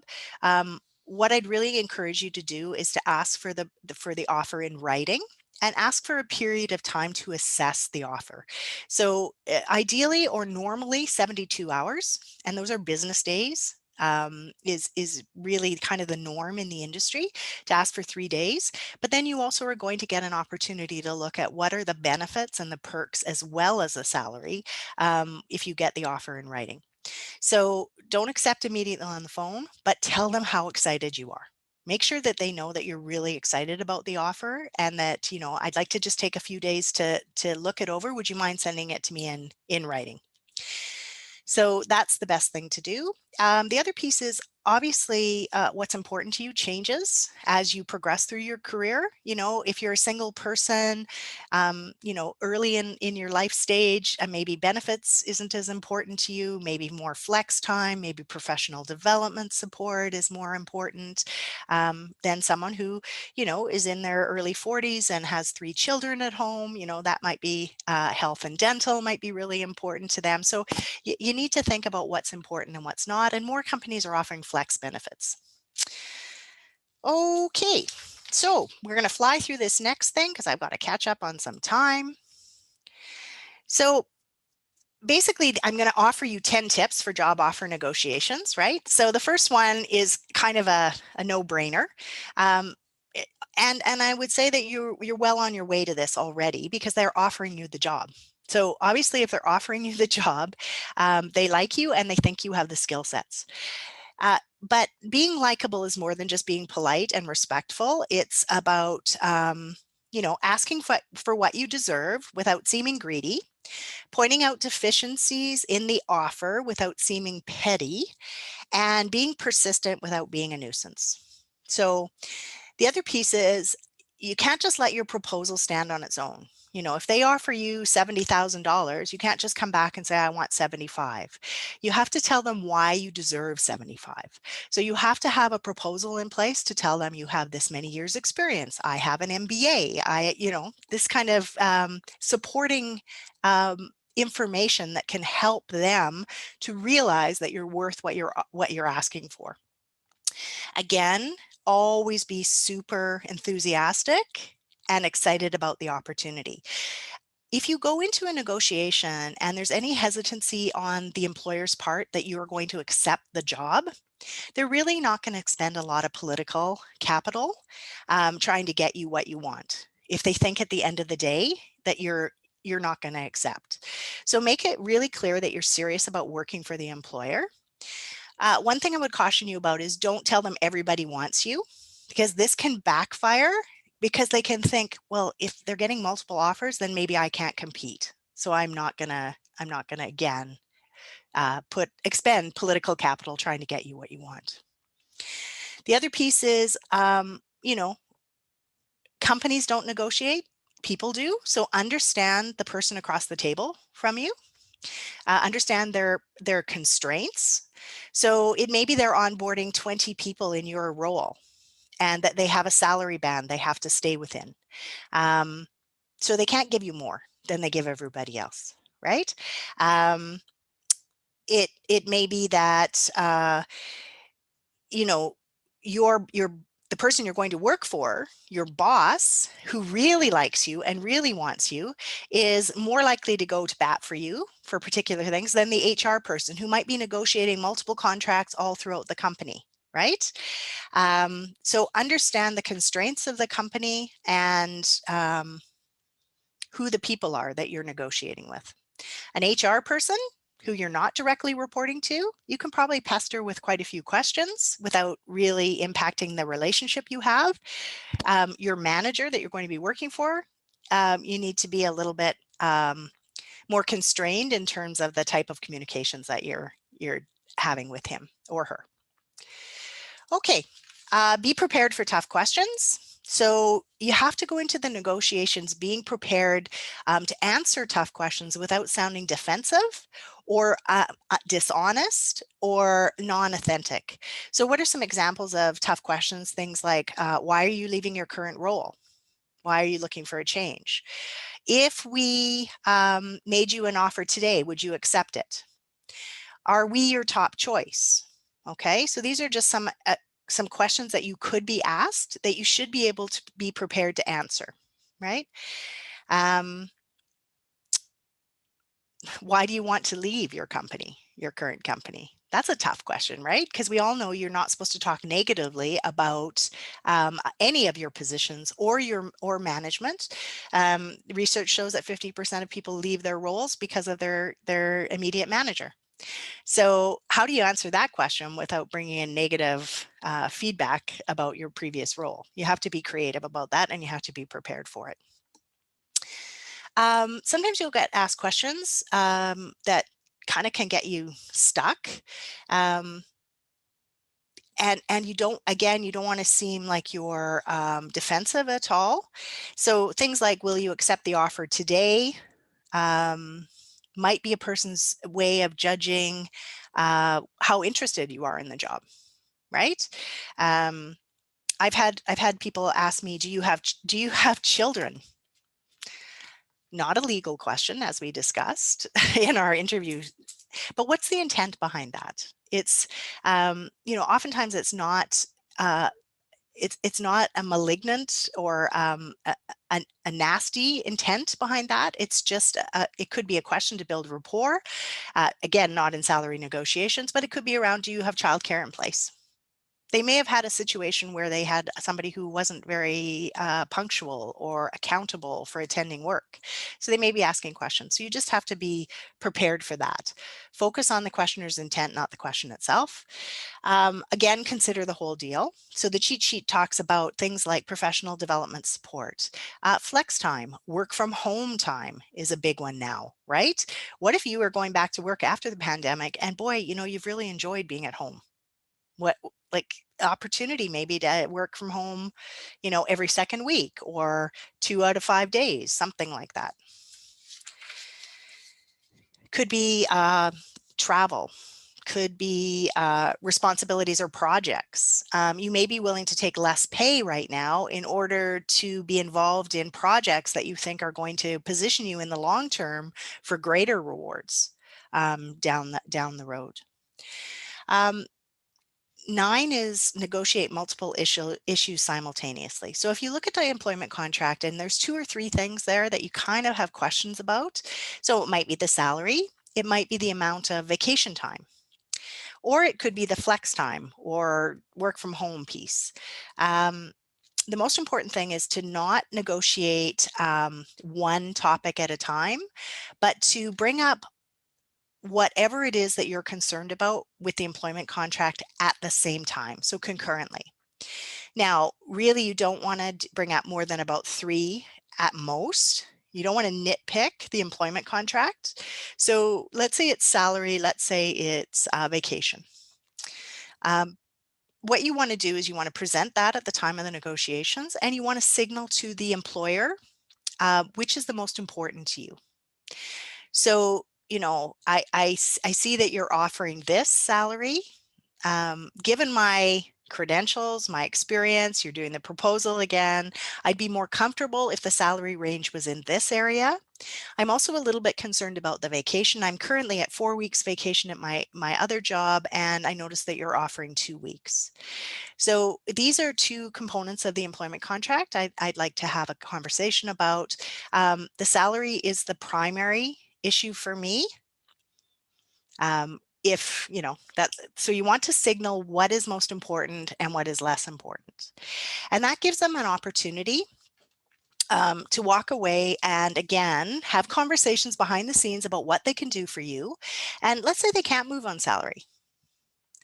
Do they want to come back to you and say no on both items, or are they going to give more if they can't do anything on the salary piece, but they can do something on the vacation piece? They're going to come back and probably try to establish a win-win with you. So it's not your primary win, but you're going to get something out of that negotiations. Versus, I'm really worried about the salary. They come back, give you the salary, and now you say, okay, now I'd like to talk about this piece. So you can see how that would feel a little bit challenging for them. The other piece is don't negotiate just to negotiate. If you've got a fantastic job offer that's way above your salary expectations, you're getting 6 weeks vacation, professional development, you've got a car, it's way more than you envisioned, and that you then take it. Be super excited. Open the champagne and take the job. Don't negotiate just for the purposes of negotiating, because it may impact your ability to negotiate later with that same employer about something else, right? The other piece I just want to quickly mention is sometimes people don't negotiate because they're worried that the job offer will be pulled.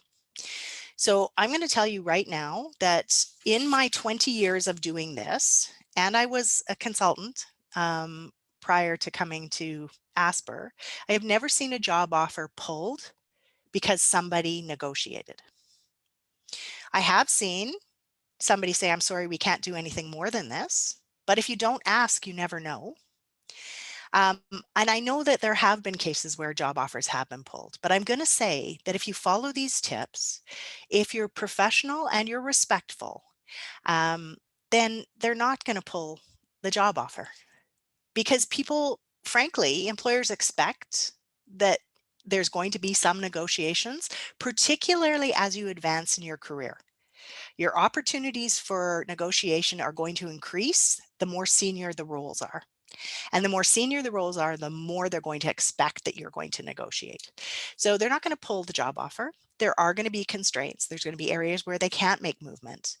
But if you do it professionally, you should come out of it with a win-win.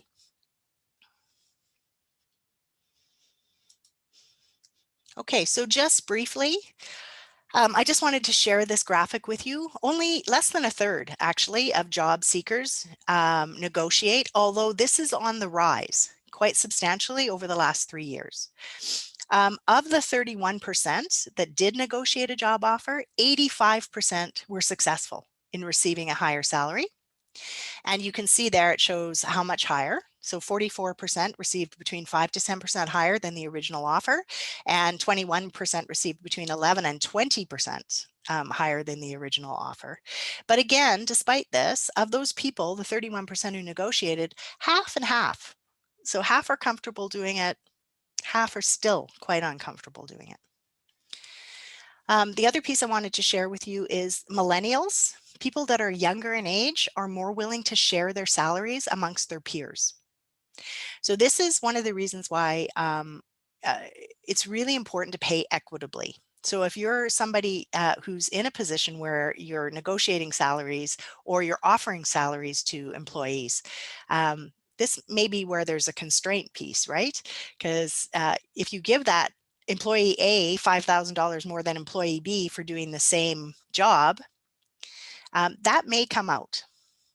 And 43% of employees surveyed said that if they found out a peer that was doing the same job as them was being paid significantly more, they would leave the organization. And you can imagine what the challenge is like if that peer who's getting paid less happens to be somebody from a racialized community or a woman, right? How that impacts the employer brand. Okay, so here's quickly the long-term implications, I think, in a nutshell. You guys are MBAs, you're better at finance than me, but honestly, if you negotiate a 7% increase on a $100,000 salary and somebody else doesn't, what's the cost? Over a 35-year career, you'll have to work eight years more than the person who negotiated to earn the same amount of wealth. And so the question is $7,000 at a negotiation worth 8 years of your life?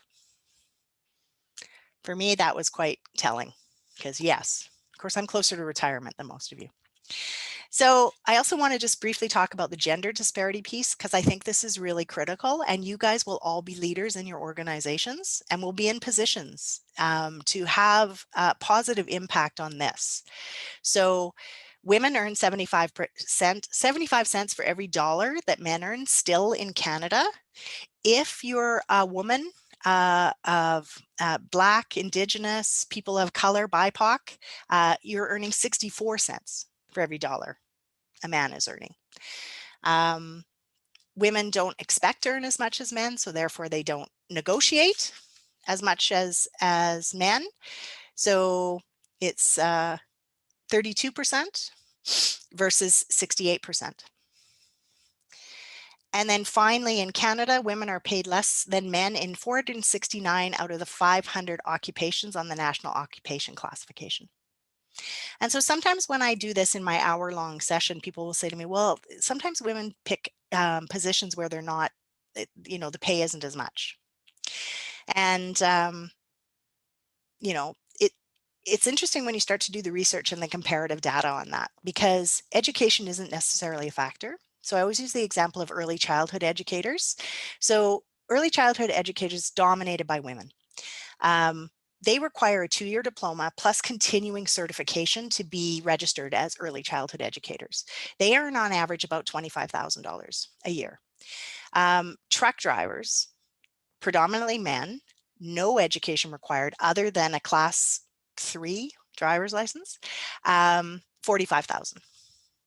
And then the really telling one, and the nurses that are sitting in the audience, 92% of nurses in Canada are women. Male nurses earn $5,000 more on average than female nurses in Canada. Same education. So it's still a problem.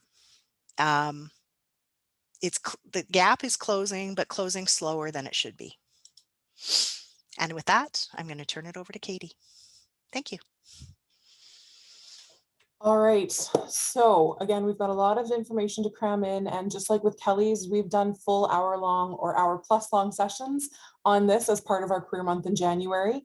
So I hope that many of you attended that. If you've got questions, I know that there's a really great resource in your handout that we'll be getting to, and there are some other resources available to you on Beyond B School. Again, to access that, you need to log into the career portal first, and then you can link to it on a couple of different spots. Where I usually go to find it is under search for jobs, and it's right there.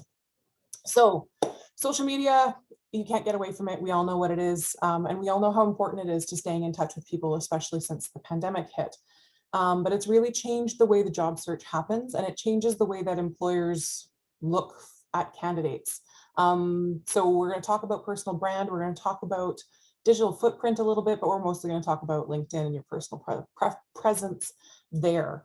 One thing that you might want to do if you haven't done it in a while is Google yourself what shows up, because if you're not Googling yourself, your employer, your possible employer probably is. So how do you show up on Twitter? How do you show up on Instagram? How do you show up? Do you have a website? Think about those kinds of things in terms of, because that all goes towards your brand, and what your brand is really, what that means is what people think of when they think of you.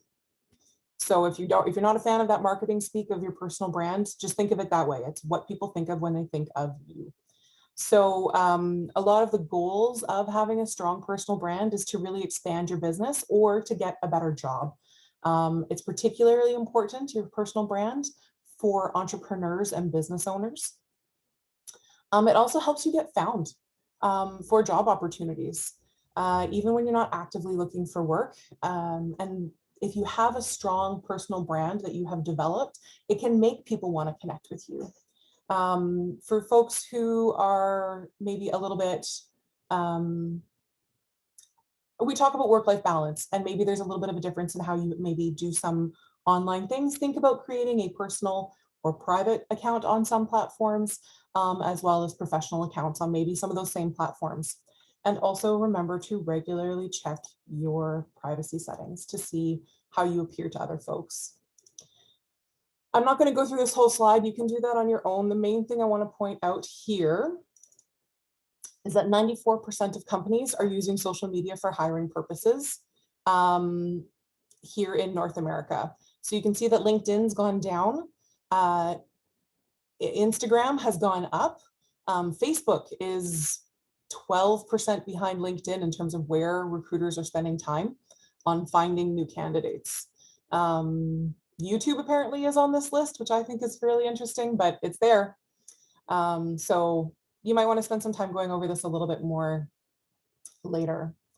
We're going to do an exercise, but we're just going to skip it. So these are some questions that you might want to reflect on your own at some point. What are some of the benefits and what are some of the drawbacks of using social media? I see there's a question in the chat about what if I'm not on social media? 57% of employers are less likely to interview somebody that they cannot find online anywhere. So if you don't provide a LinkedIn profile in your information, your application package, and they Google you and can't find you anywhere, almost 60% of them will not call you for an interview, even if you look qualified. It means that what they're looking for is information that supports your qualifications and shows your professionalism. If you aren't online, it could be a variety of reasons. Some folks are not online because they've had bad experiences with stalkers, people being inappropriate. That is fair. But are you hiding things by not being online? Do you have alias names that maybe they can find you under, maybe they can't? Maybe you're not that tech savvy, and being tech savvy is really important in a lot of jobs. It's how we communicate most right now, right? So what is it that they're looking for? They're looking for examples of your written or your design work. They're looking to see if you've been volunteering or mentoring. And they're sometimes looking for those mutual connections. So again, what's important is how are you using those? Yeah, I mean, LinkedIn is the most important professional account. So if that's where you are focusing your efforts, I think that that's fair. Not everyone wants to be on Facebook. Not everyone wants to be on Twitter. But if you are going to make a choice on where to be, recruiters are still spending most of their time on LinkedIn.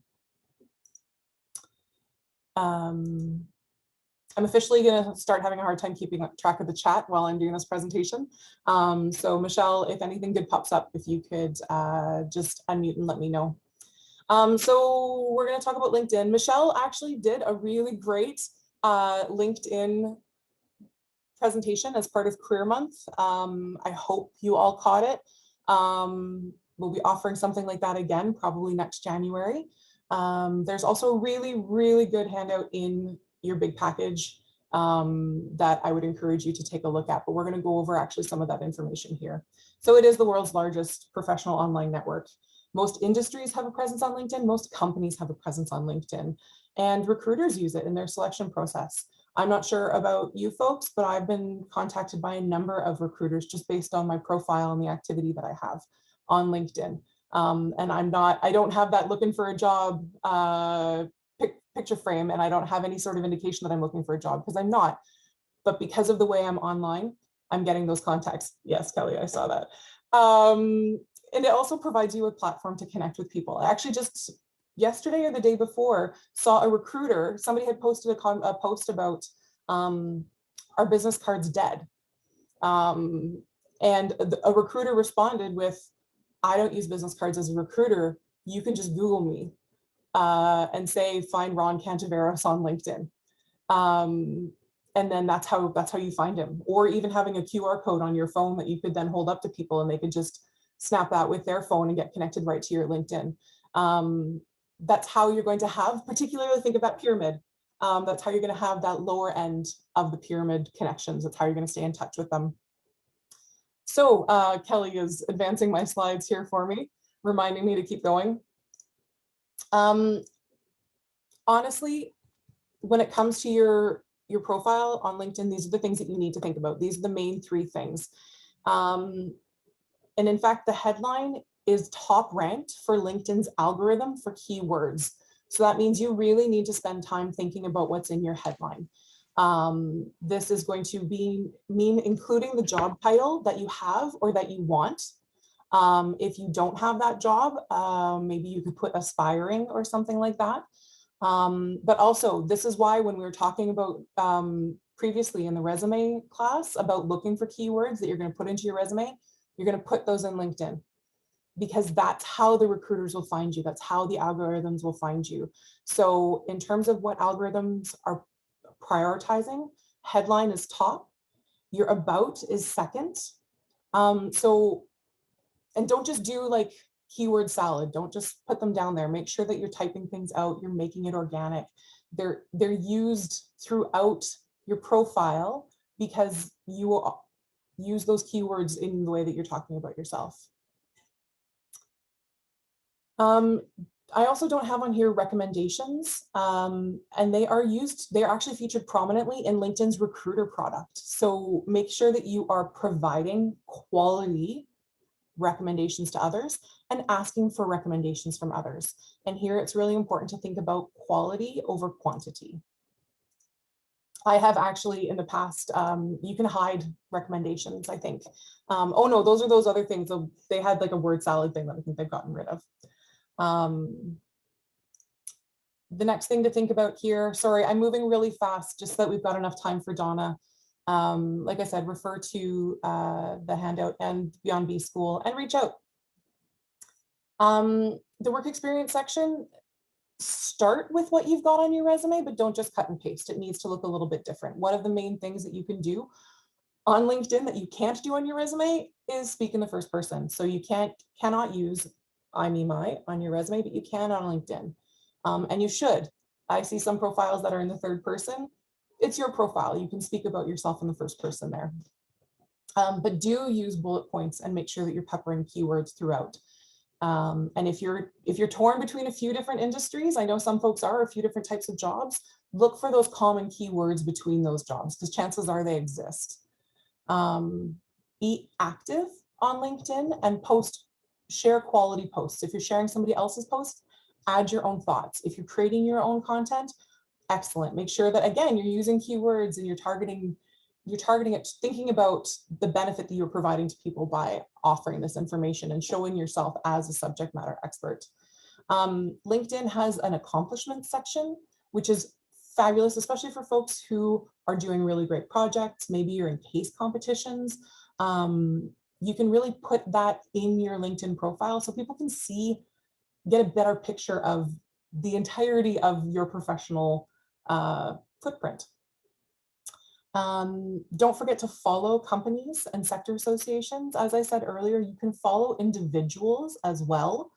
And that's a really good way to kind of target those higher, we talked, there's some questions earlier about, do you start kind of at the bottom of the, somebody with your job title, or do you shoot for the CEO of the company? Follow the CEOs and engage with their content before sending a connection request so that they can see, they're familiar with you a little bit more before you do that. And then there are two more handouts in the package that I'm just going to refer to. We're not going to get into them. But Build Your Online Personal Brand worksheet. It's got some really good ways to think about how you're showing up online. And then online etiquette tips. I think we all know not to type in all caps because that's shouting, but there are a few other things in there that might be really helpful. And I know that was really fast. And I know that there's so much more that we can talk about, but in the interest of time, I'm going to hand it back over to Kelly to just kind of really quickly talk about the assignment that is part of this session. Okay, thanks, Katie. Okay, so our assignments for this third seminar are there. You have two options that was included in your package.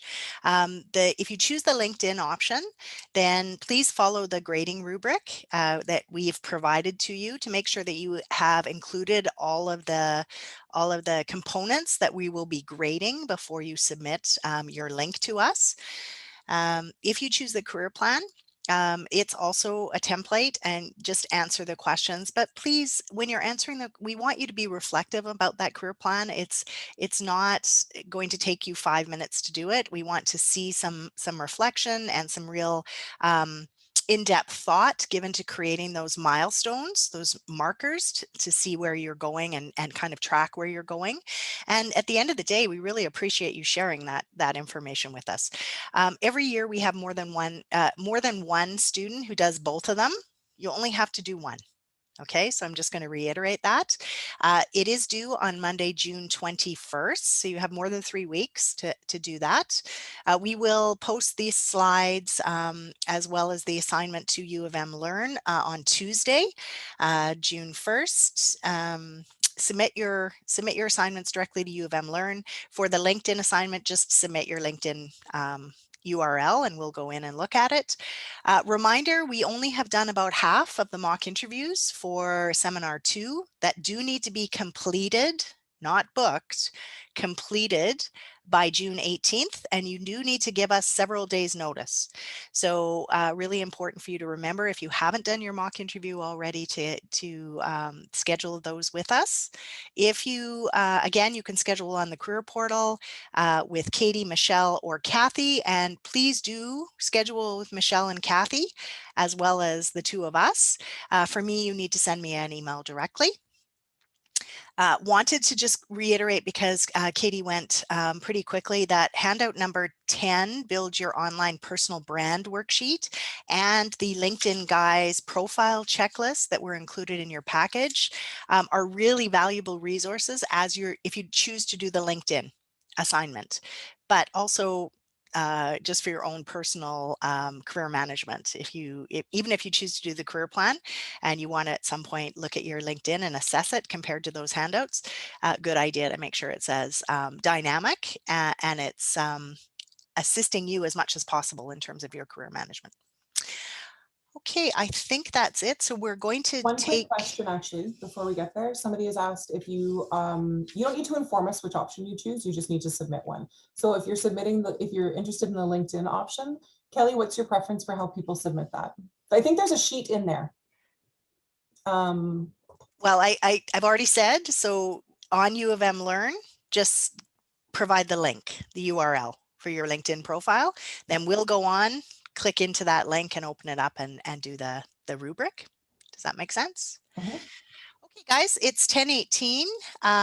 We are going to break. We'll be coming back at 10:30 exactly. Again, please don't leave the room. It means we have to readmit everybody. So put yourself on mute, turn your camera off. And when we come back, we're going to have a conversation with Donna about business and dining etiquette. Okay. There was a question about when will you get the guidelines? They're the first pages of your big handout pack. So make sure you check those out. The marking rubrics are there as well. Okay, thank you. We'll see you at 10:30.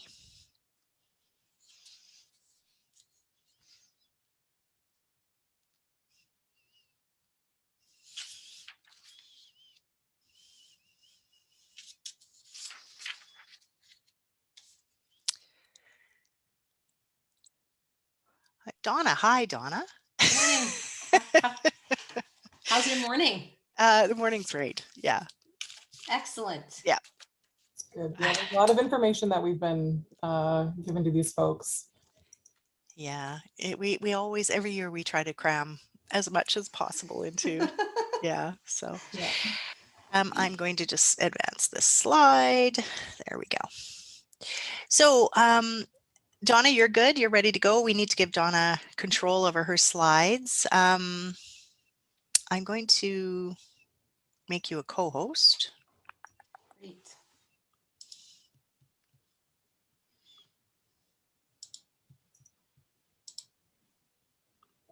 Yes, I do. Lost my Mentimeter.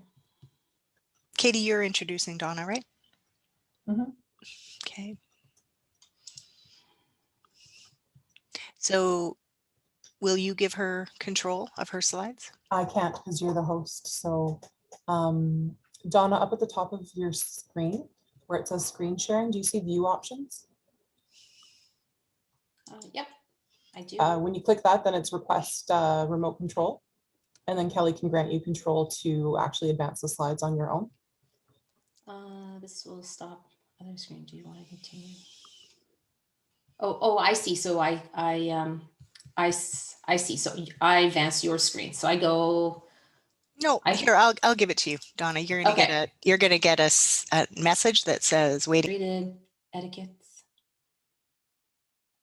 Excellent. Person-to-person interaction respectfully. Respectful.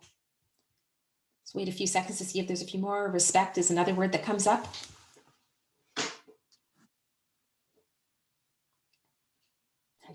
Gentility, cordially. There's a few words that always get me tongue-tied. I think Samantha, Samarth, you found both of them.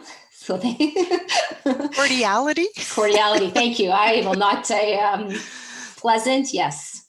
Yeah. Pleasant.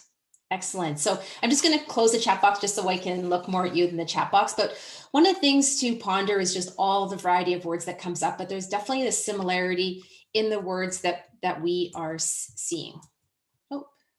One of the things that's really important when we start talking about civility and we start talking about respect is in our daily interactions, not to perceive one person's idea better than another. And sometimes we don't really realize how we do that. We use words like, that's exciting, that's great, love it. And that in itself sometimes can even put differentiators within the way that we communicate with each other. So one of the things I really like to pay attention to myself is sort of a consistency in maybe the way I'm working. So if I'm sitting and talking with one person, just the form of respect and consistency.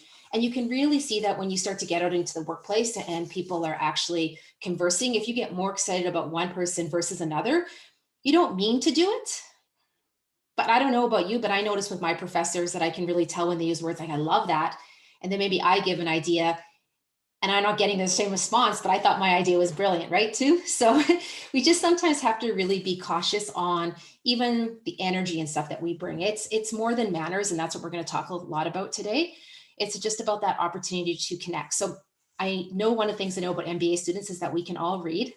And so up here on the PowerPoint, you're going to see what the spirit of civility is. And the reason we use the word, and I like the word spirit, is because it's an entire thing that encompasses an individual. It's who you are, regardless of where you are and who you're talking with.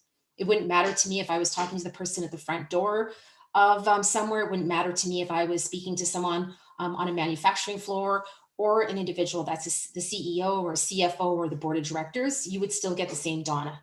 You would still get the same person.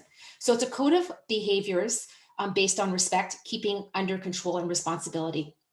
And I'm not sure if you've explored this topic or not within your MBA, but it's a fascinating thing to me, the word respect, because to each one of us, the 49 of us that are here today, it actually means something different to each one of us.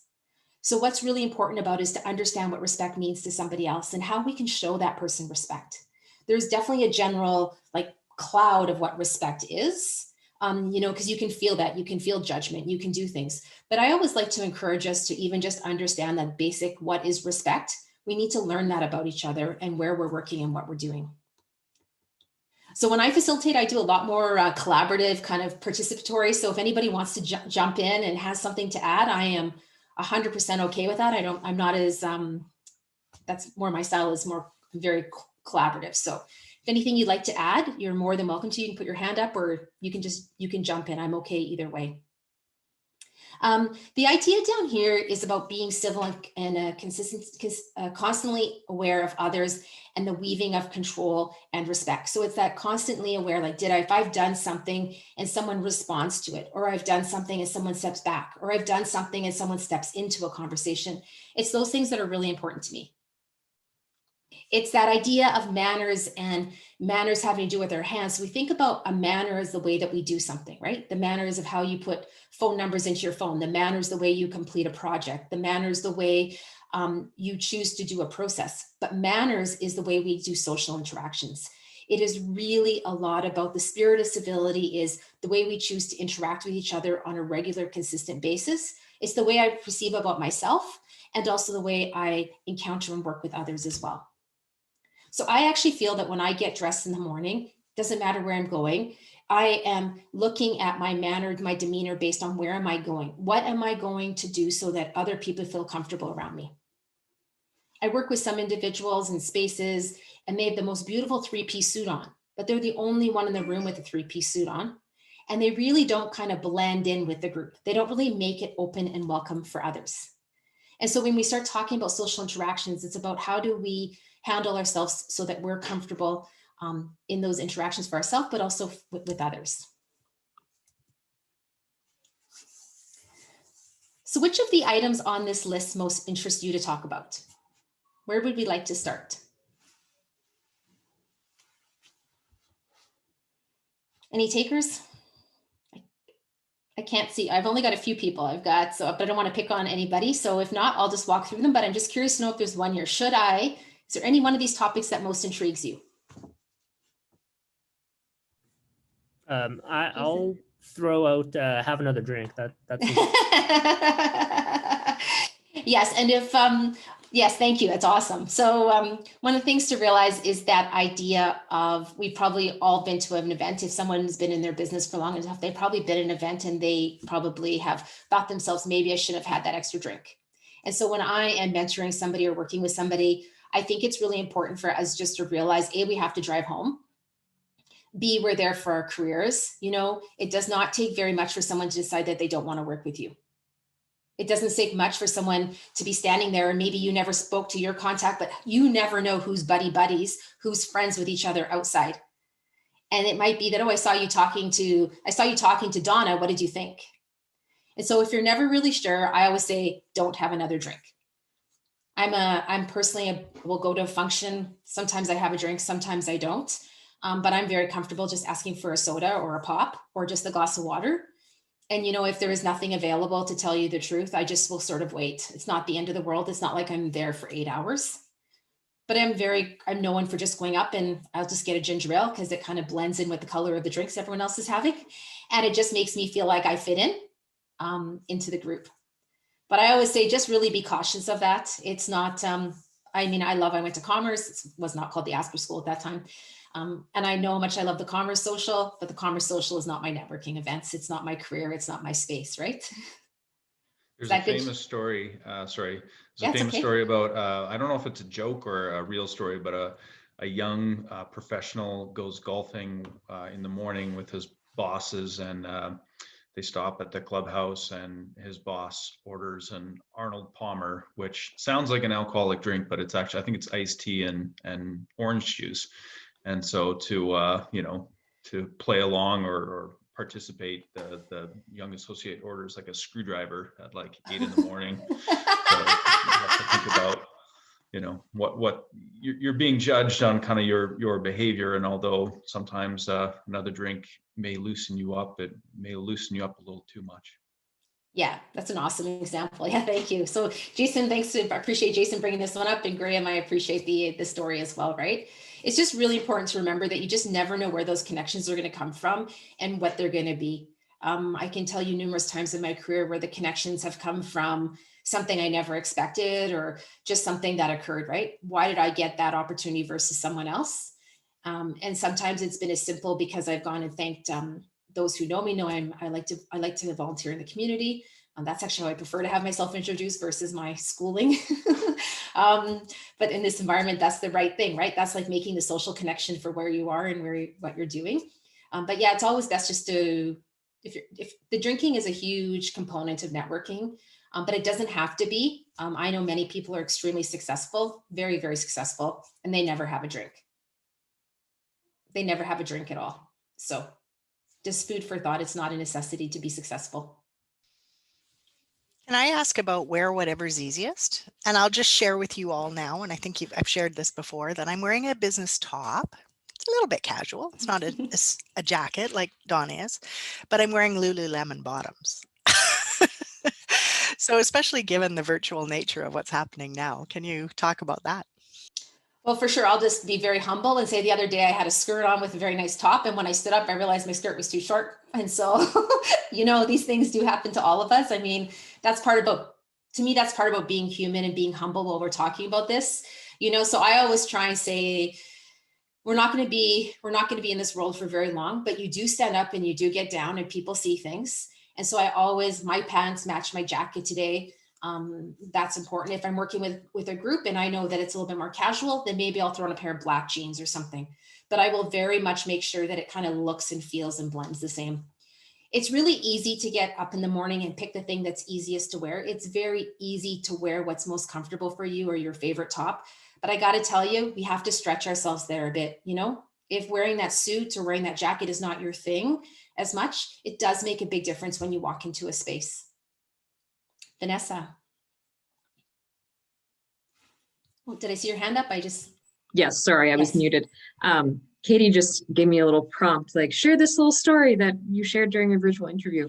I come from a theater background, and in auditions, it's kind of a rule of thumb to always wear the shoes that your character would probably be wearing, because you hold yourself differently. And I shared with Katie during our virtual interview earlier this week that I put high heels on because that's what I wear to an interview, and it just gets you in that headspace. So I shared. Yeah, no, I appreciate that. I actually know someone who, when people have to come dressed every day as if they're going to work into their training room because they need to get comfortable wearing a jacket. You have to start getting comfortable in those clothes, and that's what you're talking about. Be the person, play that role, and do that. When we start looking at the idea of getting ready from a civility perspective, it is that idea that clothes are important. The brand name is not important. Your clothes being tidied and ironed, the clothes fitting you properly, those are the things. Polished shoes, they do make a huge difference. Your nail polish being chipped, men or women, it doesn't matter. Your nail polish being chipped. If your look is a little bit gruff with a beard, then that's your look. If you're supposed to be clean shaven, then you're clean shaven, right? It's being who you are, so that you can really just show yourself. But it's really important that we make other people comfortable. And to me, that's what civility is about. It's about being able to go into a workplace. It's being able to sit down with someone and be comfortable. So my rule of thumb is I always bring a jacket. That's what my boss taught me. That one of my best mentors taught me. I always have a jacket. And when I go and do a similar presentation within the law school, it's one of the things that they talk about as well. The lawyers have all their stuff there. They have their clothes there in case they get called out to court. They need to be dressed appropriately, right? You need to be able to be ready on a dime. And that's all I'd like you to consider a suit jacket being. Pick one. It's a good color. It goes with lots of things. Just have it with you and you're ready. You can always take it off. One of the things that's interesting to me is just the concept of name dropping. And each one of us will have a different comfort zone with it. We come into this world by the time we're at this stage in our life with a different comfort zone of name dropping. I would suggest staying away from it. If someone asks you if you know somebody, you could say, yes, I do. No, I don't. If the person asks you how long, you can tell someone. We have a new CEO in Winnipeg that I've known as a little kid, and we played down the streets. When people mention his name, they might say, do you know them? And I said, yes, I do. But I don't go around for boasting about the fact that of how many Christmases we spent together, right? So it's just these types of things that we can connect and comment. We'll let somebody in. And then from that, we can just move forward. So I would highly recommend just being cautious of name dropping. Oh, did someone's hand up? I think Who do you know? Who is the CEO? Don't matter. I'm not shy. We can probably figure out if we all know. I'm a Charleswood girl, so I'll put it there, Graham, and see if we know who it is. So I'm a Charleswood girl through and through. I can answer that later for you. So how does that sound? So the idea is that when we are looking at things, if someone asks us if we know someone, just stop at that. When you go into a room, when you go into a space, and if someone asks something, just sort of someone says, do you know the speaker? Yes, you do. But just let other people sort of be more inquisitive about things like that, and then you can go on. You should have many other things to talk about than about name dropping or who other people are. When we start to talk about the idea of passing out business cards, it's actually something we have to get good at. My worst case experience was one time I passed someone a business card that was dented or crushed a bit. And the person was very rude. They were not civil towards me at all. It was very early on in my career. So you don't have the same horrific experience that I incurred. I would highly recommend just investing in a little case or something that goes on the back of your phone, right? You can just put that thing that goes here, some people like. That's number one. Make sure your cards are kept in a nice way. The second thing to talk about is when we're actually out. Kelly was sharing, and this is definitely, Kelly's very good. You have Kelly and Katie are phenomenal at what we're talking about today. It's just that idea of having one pocket, your right pocket with your business cards and your left pocket open. So with your left pocket that you can put other people's business cards. So just your right hand is going to be free, right pocket, have your business cards, left pocket, have someone else's. It is really important that if you're going to be exchanging business cards, do it nicely, show some respect for the business card. When someone gives you a business card, stop and look at it for a second and then decide what you're going to do with it. Just don't drop it in your pocket. Just don't say, oh, I'm going to add it to my collection. It's not baseball cards. And, if you had a really good baseball card, you wouldn't just add it to your collection. You would put it somewhere safe. I know collectors, that's what they would tell me. So if anyone's a collector here, you just wouldn't put it. So really be cautious. If you're going to ask for a business card, be respectful of it. Think of it like someone's possession that they've given to you, and you will respect it very differently.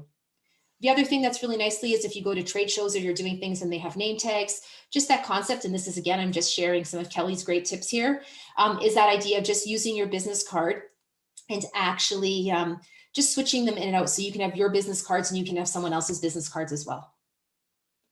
I actually find, depending upon the workspace, many places now will actually have, depends on the size of the conference, but people do just take pictures of people's name tags. It's not as easy because then your phone's out and then you're distracted. So it's got its pros and cons, but the reality is one thing. But I'd highly recommend that you just honor your business cards.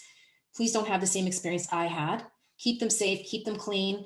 You're better to only take a few out and then bring a few more. Just kind of, it's like, it's just like, it's just important to just really respect your business cards. And if you respect your business cards, you're likely going to respect someone else's. Have expectations. It's quite an interesting comment when we're out and about networking.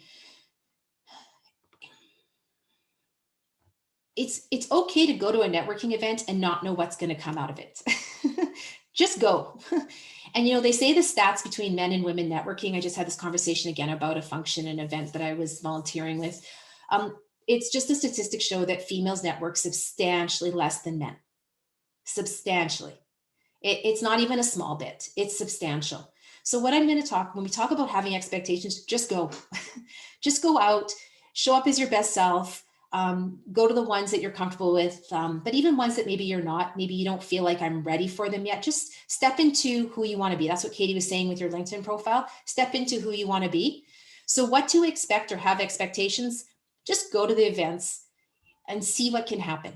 If there's someone there that you'd like to meet, or that there's a specific thing that you're going there to meet someone from another accounting firm or an actual firm or engineering firm or something, just kind of go and know that. But don't feel disappointed if it didn't happen, because you could always go back after the fact and say, I noticed last night we were at the same event. I was hoping we'd have the chance to meet. I didn't meet you. I would like to introduce myself.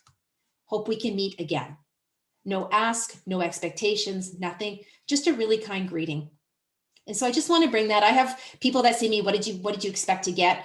Or if we go, why are we going to go? And for me, it's like, I just go because it feels like I should go. It should be somewhere I'm in. It's my association. It's my network. It's my people. I should be there. Talking about myself, it's okay if someone asks you to say, oh, like, who are you? What are you doing? And probably based on our situation today, letting someone know that you're in the MBA program, what your area of specialty is. They might ask you if they went to the school, do you have this professor? Those are really great conversations, but we need to keep it like this. We don't need to be verbose about who we are and our accomplishments. I suspect if we were to look at the 49 of us in this room, some of the accomplishments we've had as a group would be phenomenal. I suspect that if things that we have done as a group here would just be amazing. But that's not the thing that people need to know about us right away. People just want to know who we are, where we belong, where they can put us on a map. They want to not put us in a box, but they want to be able to kind of connect and identify. So by me saying I'm a Charleswood girl, if anyone else is from Charleswood here, then that's a connection that we have. And you might ask me where I went to school. Kelly's a Charleswood girl. Yes. Right. So it makes a connection to us. Where do we go? What do we go to school? We might even find out that we had some friends together that we didn't even know. And that will happen for each one of you as you start to connect. So I want you to realize that, yes, you have to introduce yourself. Yes, you need to do that. But everybody doesn't need to know the new $80,000 or $90,000 car you bought. You know what I mean? That's not really about, those are those other things. What people want to know is like where you work, what you're doing, and maybe why you're at that event. The last one's a really important one when we don't know people. So anyone here willing to share that they're an early bird, they're a morning person? I'm just going to flip through the faces here and see if anyone want to just share that you're a morning person? No morning people? I think Adam said yes. Adam said yes. Excellent. So yep. Adam, thank you. So what I don't know about you, but what I've had to learn is that people don't like when I email them at 5 in the morning. People don't really like it. Even friends are not that keen on it. So one of the things to ponder is that if we're meeting someone for the first time and we're not using LinkedIn, but even on LinkedIn, I would cautious us, just sort of pay attention to that 8 a.m. to 7 p.m. sort of time frame, because it's an acceptable time to sort of communicate. Anything outside of that and anything after that and before that, what you're going to notice is that people are going to it's just not going to be as comfortable. Any thoughts on that? Just kind of that awareness. And we're going to talk about why that is or why we do that. But just want to ask you to just kind of pay attention to that 8 a.m. to 7 p.m. for connecting with people that you don't know. Does that include, would you say that includes email or was that more for direct communication, text and phone calls? Email as well. I've gotten people that know me well saying, Donna, I'm not up yet. My phone's beside my bed. I like you as a friend. Can you? So they're on, I know I've been told myself I'm a real early bird. And so that's why I ask who's an early bird, because you'll get this. You might have a few friends that have asked you not to sort of do that. And I actually appreciate when people say that to me, because it's just an indication that they're a small representation of a larger group that wants the same thing. One of the things I think is challenging, Donna, is that probably I'm guessing here, but probably a third of our students that are on this call today are in another time zone.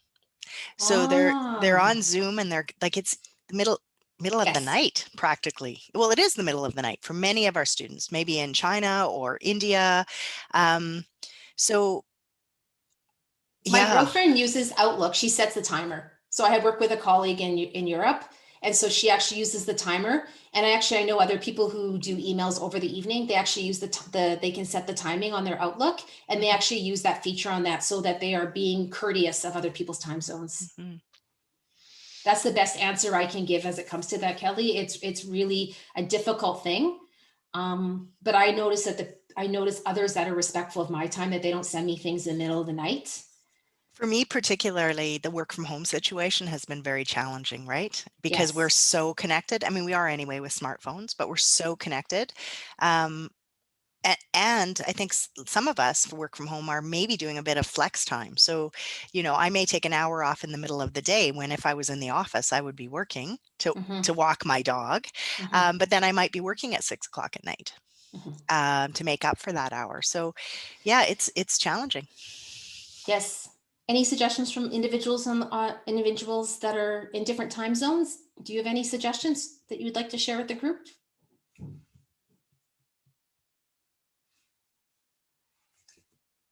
I would just say technology is our friend. We need to learn how to function in that space. It's also just that opportunity of an awareness of it. And, we do have the ability to turn our phones off. I will put that out there for people. We do have the abilities. My phone goes on snooze at a certain time so that I can have a break. So just food for thought, though, that 8 to 7 p.m. or 8 to 8 kind of idea is a good time to sort of stick to if we can. The reason we're talking about the ideas today, sort of are 3 big things that you're doing. One is all the interview process and the career opportunities that you're looking for, that are going to be available to you from your studies and just your natural personal growth. You've got the idea dinner, which is amazing for the individuals here in Canada once we can have these things again that can attend, and sort of your relationships with your professors as well. Just sort of the connection with those things as we're going through about the concepts of civility. They sort of all come into play as we're looking in these 3 different arenas. Every time we choose to interact with a professor, every time you choose to act with Katie or Kelly, you are the opportunities to practice civility, civility are there. The connection is the starting point, not the end of the race. And so if you go somewhere and you have a connection or an opportunity to say hi to somebody and it didn't go as well, or you didn't get to talk to them as much, just remember it's the starting point. This is a long time career. You know, we're in our careers for 40 years. You know, some of us, there's a long time to our careers. And so it's just that connection point. And just want you to consider that as you're going through. It's not like, oh, I messed up today. But from a civility perspective, just be kind to yourself as it's a starting point as we're going through. So the idea of when we go somewhere, it's a really good idea to be prepared. When we get frustrated or flustered, it impacts the way we are going to show up at these events. It's going to impact the way your interview goes. It's going to impact your initial conversations and reactions to people. And so there's real value if you're going somewhere new, that you know where you're going. Like, have a plan, be prepared, know where you're going to park your car, know if it's going to cost money to park your car, know exactly how to get through some of the tunnels downtown or different things like that. Don't assume they're easy. I always get that Portage in Maine. Lived in Winnipeg except for 2 years, my entire life. I get that Portage in Maine mixed up all the time. Like, I have to look every time if I'm going to which one. So it's normal. You know, I think about some of the good job interviews I've been on. I knew where I parked my car. I did a test run, so I knew construction was there. I knew what was going on. I was prepared. If it's hot outside, I don't put my jacket on in my car. I wait till I get there so I don't have big sweaty armpit marks on my jacket when I get in. You know, be prepared. Like, just know the realities that if it's hot in your car and the air conditioning is not working, that you got to just make it work. And so I know that might sound funny and we can all think about it, but I will tell you that is these small things that really lead to successful events. It's not rocket science, and it's just being prepared. And we're going to talk about a few other things. When it comes to dress attire, they used to say that we could wear like 11 things, but they say with multitasking and our brains being so tired and overloaded that we really need to ponder only like 5 to 7 items. So it doesn't matter if you're male or female. It doesn't matter. It doesn't matter how you identify. The idea here is that we want to make sure that we only have 5 to 7 items on, so we're not distracting to individuals. It's just a natural thing. The more we have, the more of a distraction is. It's the reason why my back wall here has nothing on it. It's a choice I've made just to make it calmer and quieter for people. I know it's boring, but I think it's better just from a relaxing perspective.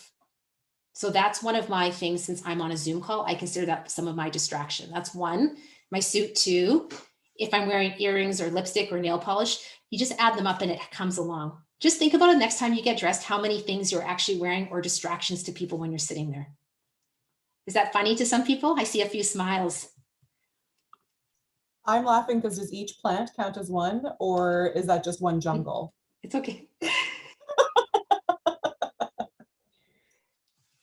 Yeah, so I'll just leave it there. I know most people tell me I should change my backdrop, but I think it actually is more calming. So I'm going to stick with what my comfort zone is from there. But just food for thought that when you start to think about your image out, if you're doing interviews on Zoom, what's really in your background? You know, when you watch hockey nights or you're watching the hockey games right now, you can see their things are positioned interesting, right? And so I just want us to be aware. Kelly's question is how many things you should wear to look professional, and assuming this may also be culturally based. The idea behind it is that we still should monitor the number of pieces we're wearing, 5 to 7, you know, just kind of monitor what it is and just kind of think through your pieces of clothing. All the bracelets, if we're wearing beautiful bracelets, if we're wearing different things, just consider that and see if it is actually going to allow you to connect or if it's going to be more of a distraction to individuals when we're talking. And it's not the cultural components, not the beautiful items. It's just the number of pieces can be distracting. And we do live in such a busy world and space right now that we want to make it easy and calm for people to be around us. Glasses would count as a thing, right? So glasses would be one. Like, it's just interesting as we start to look and see. And so just kind of what do I want to give when I walk into that specific interview? What do I want to give when I walk into that specific event? And if I'm going somewhere where it's a little bit more, somewhere a little bit more dressy, well, then maybe I might have 1 or 2 more things. But if it's a little bit more conservative, like the idea dinner, then I would make sure that I was really like keeping my numbers down. So it's it's just that nice, making it comfortable for other people. We talked a little bit about bringing business cards. Make sure you have them in your purse. When you open up your pocket, if you open up your wallet, you don't want everyone to see all your receipts when you open them. So clean out your wallet, clean things out. I would highly recommend not opening up your wallet, gentlemen or ladies, not opening up your wallet to have that. I'd highly recommend having your purse organized so that they're in different spots. Just think those things through as you're going. I don't know how many of you watch Mythic Quest. Do I have any Mythic Quest fans here on Apple TV? No? No one Mythic Quest? So she was speaking, one of the CEOs was speaking, and she's a big candy freak. So when she opened up her purse, all her candy fell out. So we don't want that to happen when we go to a networking event. If you haven't seen the show and you have Apple TV, it's quite interesting on team dynamics. When we get somewhere and we actually need to connect with people, it is interesting for us to think about, what should I talk about? And the easiest thing for you to connect with people is your school. Why are you there? You're going to school. Really just use that as a nice spot to kind of breeze the conversation in. And then from there, they might ask you if you're working or where have you worked? So the conversation can go those ways. We're also at the idea of sort of talking about recreation sports, but it's really important to just sort of touch the water there. Remember, it's not about talking about yourself and the depth of some of the things you've done. It's really just about that idea. If someone says, do you like to run? Do you like to bike? Do you do this? Yes, I do. People don't need to know if it's a short durance or a long duration. I'm not going to make friends that way. What you're going to do is you're going to have a greater conversation if you can keep the conversation sort of broad. And then when you're one-on-one with someone and they have the same passion or love as you, then you can sort of start to hone in the conversation. Instead of making people feel excluded, the goal is always to make people feel included. And it really is it really is a differentiator when we're actually stopping and talking to people, because when we make people feel included, and that means keeping the conversation relevant to the other person, it makes a big difference. It's not about showboating about myself, it's about the others. We can also talk about miscellaneous things. It's really good for us to know something about where we live, how many people are in our class. I find people are really interested in those. I get lots of those types of questions. So if I go somewhere, someone says, how many people live in Winnipeg? How many people live in Canada? How far are you from the border? It's interesting the types of questions you get. So being able to answer them intelligently. What is the economy in Manitoba made up of? Who are we? Those types of things. And so it's just that miscellaneous is just a general knowledge of who we are or where you come from. So Kelly, when we talk about the fact that there's students from all over the world, it's that knowledge of your area. I'm just referring to Canada, but it would be where you live from. What's your hometown? What makes your place unique? Because those are the types of questions people that are interesting like to ask. What makes Winnipeg interesting? What makes Brandon interesting? What makes Saskatoon interesting? Just kind of working our way through. The reason I don't start with family in this conversation is because not everybody's comfortable talking about it. It's a very private thing to certain people.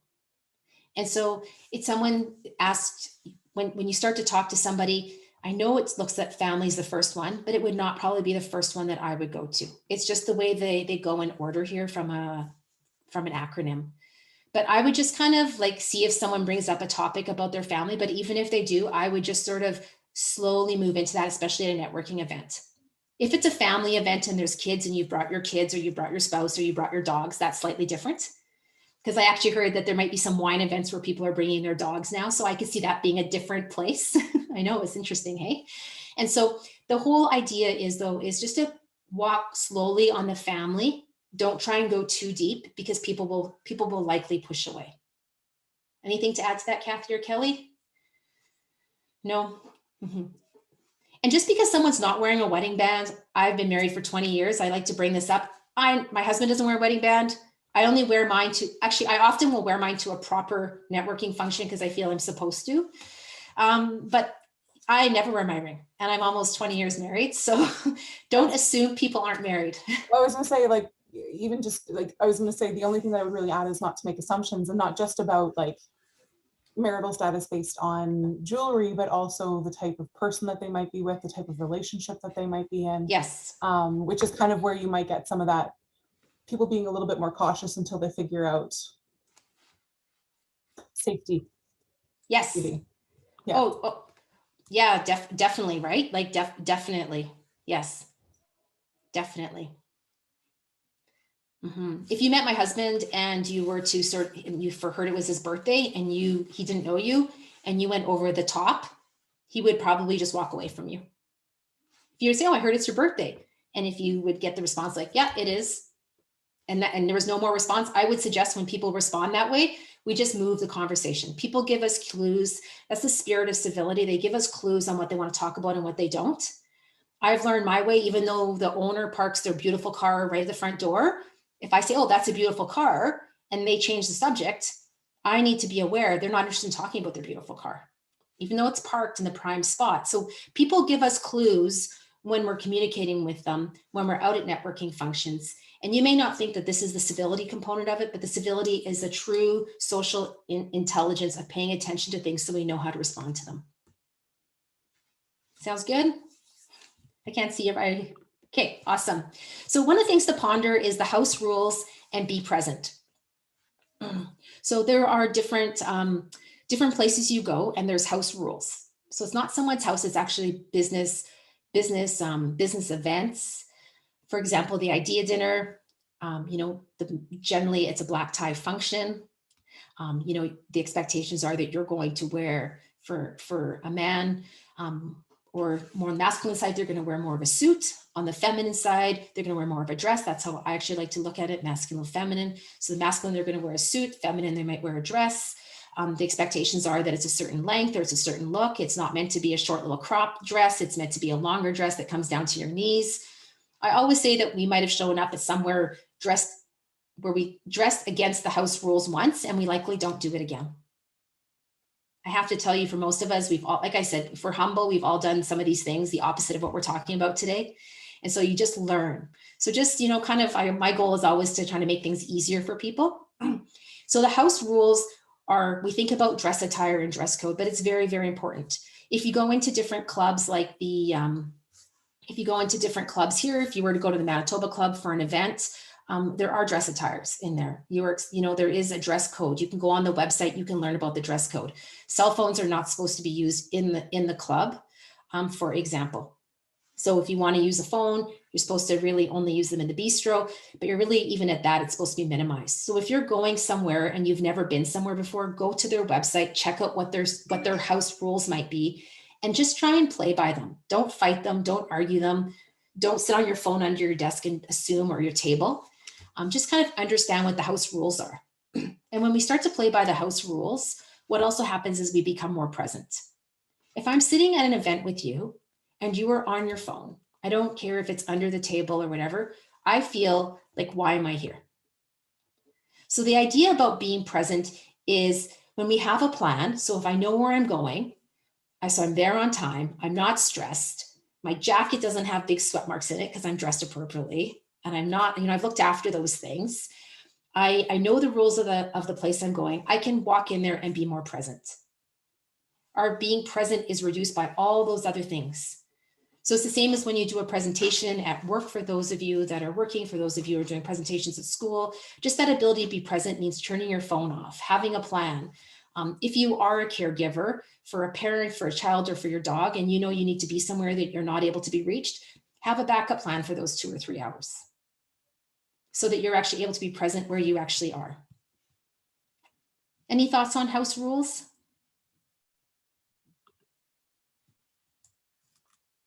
Okay. I just find it to be a very important component of things. It really does make things easier. And just because someone else is breaking them doesn't mean you should break them. Just take my word for it. It is just because someone else is doing it, it's not a good idea for us to follow. Okay. So we want to talk about active listening. We talk a lot about listening, but active listening is something different. I suspect you've explored this already in your programs and different areas of studies that you've done. But just that social intelligence is really sticking to the other person's language. So if they say that they're excited about something, say, oh, what makes you excited? Don't switch someone's word. So when someone uses the word excited, kind of just use the word excited again. It's not paraphrasing at all. It is really that idea of just sort of sticking with someone's language. Oh, I found it difficult to get in here today. What made it difficult to get in here today? It just allows you to stay on the same playing field. It's another way for us to have civility and another way for us to have that social intelligence about a situation. It's actually a coaching strategy that I think fits really nicely into the components of being civil, about civility and networking or building relationships.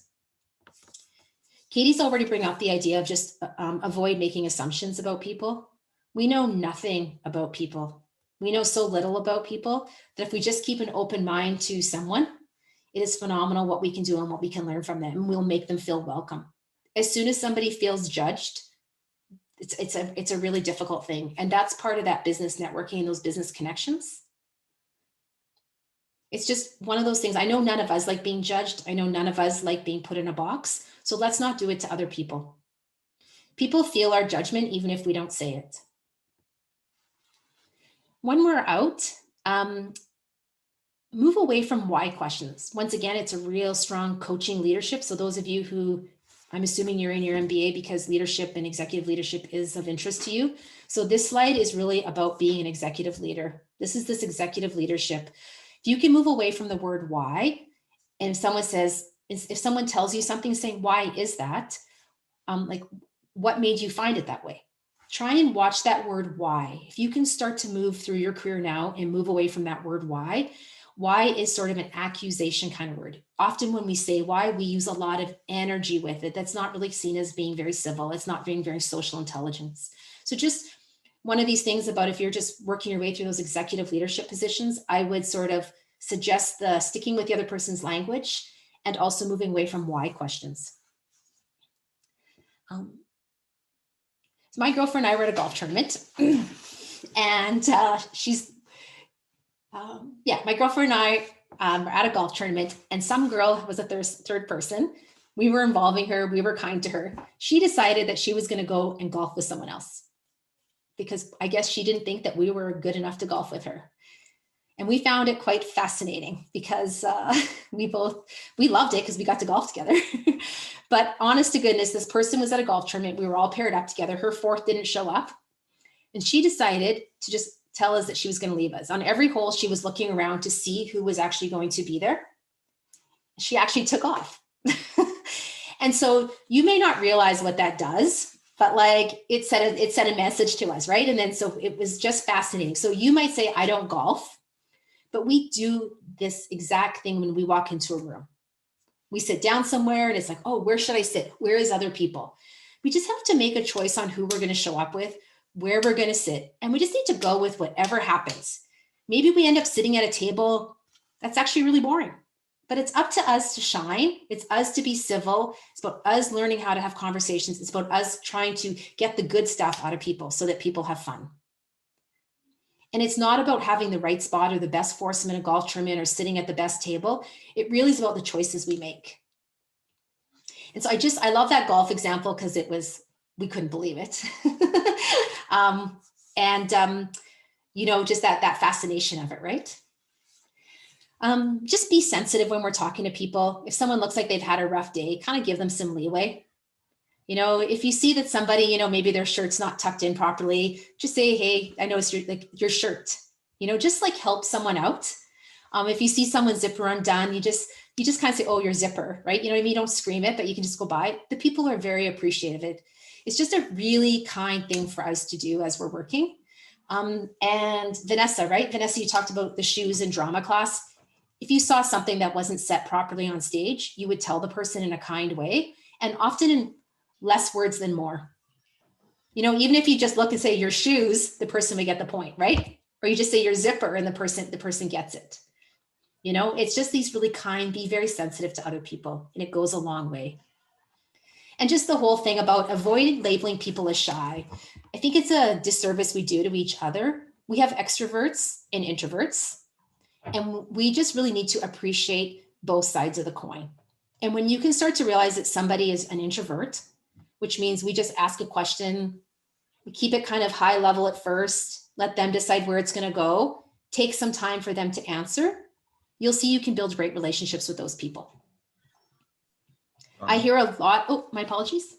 I was just going to ask about, introverts, and if you were at a table, a function, and there was someone who was on the quieter side, tactfully, would you try to actively engage that person to bring them into the conversation, or leave them alone because they're introverted and they may not want to be brought into the conversation? Anyone have an answer for what Graham's asked? Any thoughts from the group? I think we should just try once of trying to bring him in. Maybe he wants to, but we feel that he doesn't want to be included. And if after that he doesn't want to be included, we can let him decide what he wants to. Mm-hmm. So yeah, thank you very much. Gautam? Thank you. I tried trying. Thank you. Josh, did you want to add something? No? Okay. But so one of the things to ponder is that idea that we can ask someone, but we don't need to keep going back to them and make them feel like they're being over connected.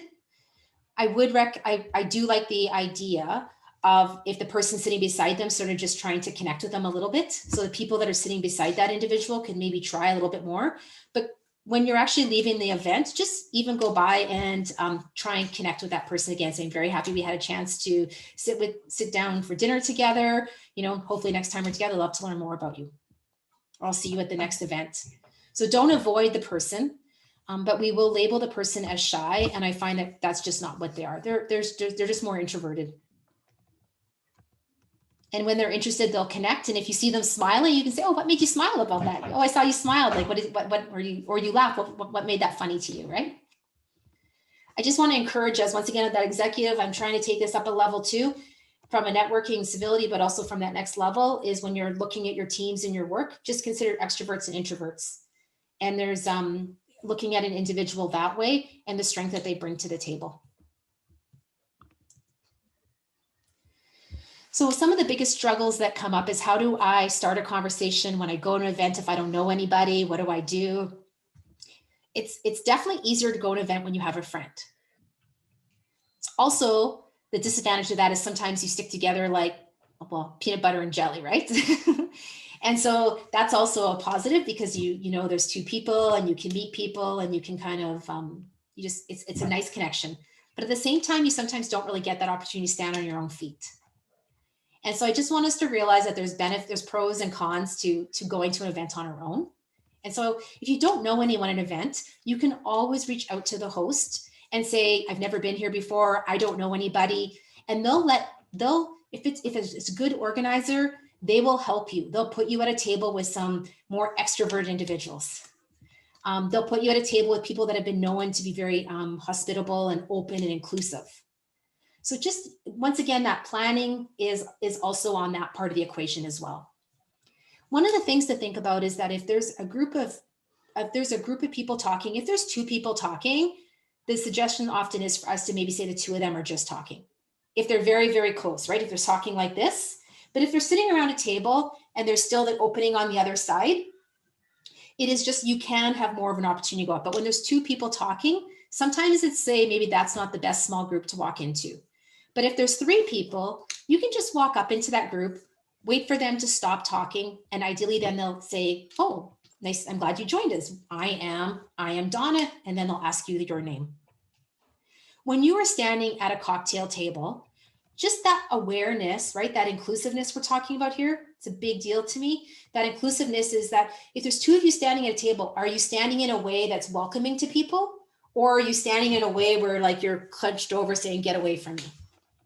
And so if you're at that networking table and you're in the corner, I just would highly recommend, even if it's with a really good friend, you're not there to see your friend that day, you're there to meet people, build relationships. Just ponder keeping yourself in more of an open area so people can come up. If they make eye contact with you, you can encourage them to come over. But you do need to get comfortable starting to walk up to a group. But I also say for individuals here that are seasoned or are more comfortable or more extroverted, if you see someone standing by themselves, invite them in. Go up to somebody, even if you don't know them, even if you're another student to student, you can still do those beautiful gestures to people. So just sort of that idea of inviting someone in, if there's someone standing on their own, going up to them and talking to them as well. And we really started simplicity by saying, "Oh, I'm Donna. And they'll say, "Oh, nice to meet you. I'm this person." We shake hands, then we stop and we talk. The idea is normally if it's somebody that we're just connecting with, maybe 5 to 10 minutes, and then we have that opportunity to be able to sort of move on. And some of the things that we can do or say is, you can just say to them, I'm just nice. I really enjoyed talking to you. I hope we can connect again. Nice talking to you. Maybe I'll see you at next event. Nice talking to you. Would it be okay if I reached out to you on LinkedIn? Right? Bringing those in, asking people permission so that you can do that. If you realize that you're just in a really dead crowd, you just can't run right away. Just give yourself a few minutes, see what you can do to bring your great energy and ideas to the table. And if it's not really working or you're just not enjoying the conversation, just say, thank you very much. I appreciate you talking with me. Enjoy your evening. But we do need to sort of get comfortable with stepping into a group, and we need to get comfortable stepping out. And honestly, the only way to do it is by practicing. There's no other way. And I really wouldn't assume that it's easier for an extrovert than an introvert. I wouldn't assume because somebody says, oh, that looks easy, or they do it all the time, that it's easy at all. Those are a judgment call that we're making. I would really just encourage us to look at the idea of it's not easy for anybody. We all have our good days that's easier than others. We all have places where it just feels more comfortable than others, but it's just not easy. But if you start to like connecting and meeting people, it will be really good for your career. Because in my mind, every time you go to a new team meeting, every time you join a new project, you are doing all these things we're talking about. You just might not be at a networking event. But I think what we're talking about here and what I know from business, these are things that take place all the time. Just food for thought that what we're talking about here is, I know we're talking about it from civility and an etiquette perspective and a dining perspective and networking functions, but this is the good juice that actually just keeps you moving forward in your career and makes people want to be on your team. And one of the things I find fascinating is that when we go to a networking event, if I saw someone at a networking event and they told me that they went on a trip, most of us think, oh, I can't remember where they went. Where did they go again? The other person doesn't care. If you say the person, I think the last time we spoke, you went on a holiday. How was it? The person's like they're like super excited because you remembered something about them. And so I always say we don't have to remember the exact details of a conversation, but if we can recall about a conversation with somebody, that is that connection. And I think when we can start to do that, once again, I think that's the sauce of building relationships and connections. It makes a big, big difference. So Adamanchuk is my married name. My maiden name was Benici. And for lots of people, they think that's Italian, but my dad was actually born in Malta. And so if I've met you once and then you say again, and I've told you, because it's come up in conversation, you say, oh, Donna, your family's from Italy. And I go, I'll decide whether I'm going to correct the person. But if it happens 4 or 5 times, I know the person's not listening anymore. And so I think when we go to functions and we talk about conversations and working with people, it's just if you can sometimes just remember or diarize in your thing maybe about somebody or something that you spoke about, that's an okay thing to do as well. The other thing that's really interesting about our databases of people and contacts is actually maybe instead of having a company name, one of the things to ponder is actually just to put where you met that person. So if you've met them at a certain event, if you've met them at a CPA event or CPA association, you could put that in there as well. If you've met them at the manufacturing association, you could put it in there as well. And that way, then when you go to that event, those people's name will actually come up. It's actually quite interesting. I learned that from, I see a lot of that from people that do adventure tours and they meet people from all around the world. That's how they actually tag them. They don't have a company because work doesn't matter, but they actually put in the company whatever event that they actually met you at. That actually becomes the company. So then they can search all the people that were at that event. So it's just another way for us to keep our databases there. We just need to realize that we can't ask for too much when we go somewhere. We need to realize that when we go into a networking event, when we start a conversation, if we're going in because we're looking for things or we want things, we have to be very cautious of that. People are going to notice a shark in the water versus somebody that's showing up just to sort of like a stingray. As you know, a stingray fish, right? A stingray is an okay thing unless you step on it. If you step on the stingray, then it's not good. So you just kind of want to be a stingray that's kind of swimming around, getting to see things, scoping out the event, and just sort of blending in, right? Being very easy to get along with. But if you're going in there to sort of get something, people are going to notice that, and a lot of people will push back. Anything to add to that, Katie or Kelly? No, that's okay. Okay. Shaking hands is just an important part of our culture. If you don't shake hands or you're sick, it's okay to say to someone, you can say, I'm not feeling well, and you don't need to worry about shaking hands. Right now with COVID, I'm not really sure what's going to happen 6 months from now, but I will let you know that lots of people are looking forward to shaking hands again and hugging. So we're not here to talk so much about hugging. That's a whole other conversation. But we do shake hands. We do shake hands. If your hand's sweaty, just rub your hand on your pant first, then reach out to shake someone's hand and go back. It is natural to get nervous and sweaty when we're around something that's important to us. They actually say if we don't get a little bit of nerves, or we don't get a little bit of that, then maybe it's not important anymore. So just food for thought. The nervousness is not I'm not ready for it. The nervousness can actually be, I am ready for it and I want to be here to play. Holding your hand. So one of the things we talk about drinking, we started with beverages and we're at this stage now. And so just the idea here is that we want to hold our drink in our left hand, so our right hand is actually able to shake hands. Once again, our business cards are in our right hand. We want to be able to work that way. We want to make it very, very easy. So the rule of thumb is to only put enough food in your mouth that you can still answer a question. So you might have to do 2 bites, but then you can actually talk. So if someone was to say, let's say you put something in your mouth to eat at a function, and someone was to say, would you like a McLaren? And you had a mouthful of food and you couldn't answer it, then you likely wouldn't get the car. So just a little bit of humor, right? Just, so if you have something, just kind of think about that. You don't need to put the whole, bruschetta is the worst thing. I do not know why they put that on the menu. If I'm hosting an event, organizing, we have no bruschetta. It is the worst thing. So if you're an organizer, I apologize if that's your favorite go-to, but it really is a networking nightmare. So you just want to have things in really small bites so you can bite it, 2 bites, and then you'd be able to say, yes, I'd like that Porsche. Yes, I'd like that McLaren. Yes, I'll take that trip around the world. And so just a little bit of humor about just 1 or 2 bites so you can keep talking. So the simplicity of it is that idea of learning how to walk into conversations and come out. The simplicity of just walking up to somebody and talking to them, saying, nice to meet you. Is this your first time here? Just those simple things start conversations. A really good executive doesn't make you feel small. A really good executive, chicken skewers. Yes, I agree. Yes, as well, right? A really good executive just knows how to make you feel totally welcome and part of the group. And when you sit at those idea dinners or you sit at those at the associates events, you know what I mean. You felt the difference between an executive who's just like, I want everybody at the table to be friends, versus somebody who doesn't know how to start a conversation. And so my theory is we can all be that person to start a conversation, regardless of what we think of ourselves or the skills. We have the ability to develop our networking and relationship building skills. I'm a huge believer in that. Just a few things here to realize.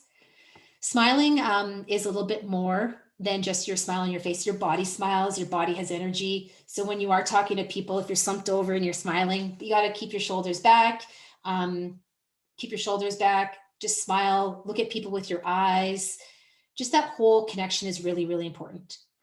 Your watch might be your enemy. If it's binging and you've got things going on, you just got to figure out how to turn it off. You got to really pay attention to your phone if you're paying attention more to your phone than you are actually to people. Just food for thought. So we've already discussed some of these things. Anytime that you can actually invite other people into your group, trust me, they will be appreciative of it and you will be friends for life. Truly will be. Okay. So a couple things that, good, we're at the right time. This is what I was hoping for. So excellent. Just a few things to think about. I know the rule of thumb is that if someone invites you out for lunch, what is the rule of thumb? If you're invited out for a work lunch by someone, what would be the expectations? You could put in the chat box or you can open your mic and just talk. I invite you out for lunch. As a business thing, we know we're talking about something. We invite, we pay. Thank you. Yes. That is the standard rule of thumb. So one of the things to ponder is, if it's You know, we should just sort of expect that, but I would still say it's important for you to have your wallet. If you're going somewhere that's a very fancy restaurant, I would assume that don't worry that it's going to all be looked after, but there could still be parking that you need to pay for. There could be something else that you just need. So it's always good just to have your wallet just in case. Is that fair? Just don't leave your, Kelly wants to add something. Well, I was just going to add, I can't get into the chat anymore, so I can't.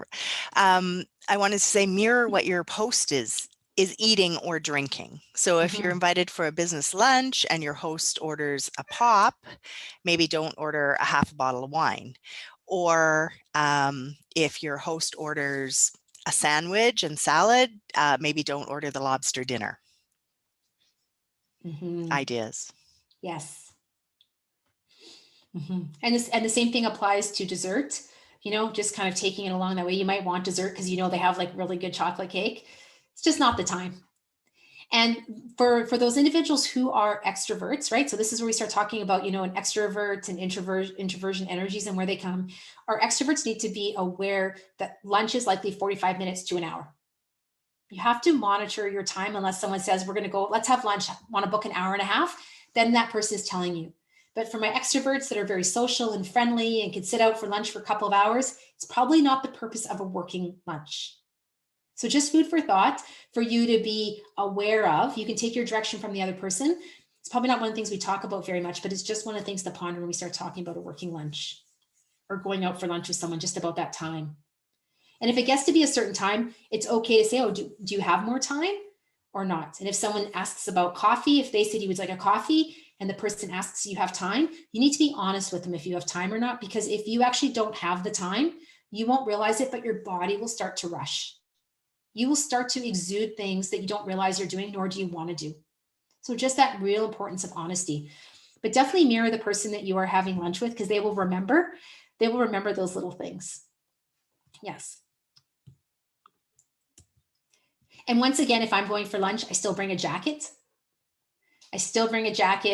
You know, it's summer coming. You might think we're sitting on a deck or a patio, but I would really be cautious. I would have the dress pants on, or they would have the skirt on or something like that. I would just monitor what I'm wearing, even though I'm going for a work lunch. I'm not going to sit with my buddies after the football game to go and have lunch. I am going to a work lunch. So ponder what you're wearing. If it's hot, don't put a black t-shirt on or a black shirt. Think about the weather, plan ahead. You know what's going to happen. Okay, sounds good. So what should we do 2 weeks before an event? You've been invited to an event. There's going to be food. What might we want to do? We know there's going to be a meal. It's 2 weeks before the event. What should we do?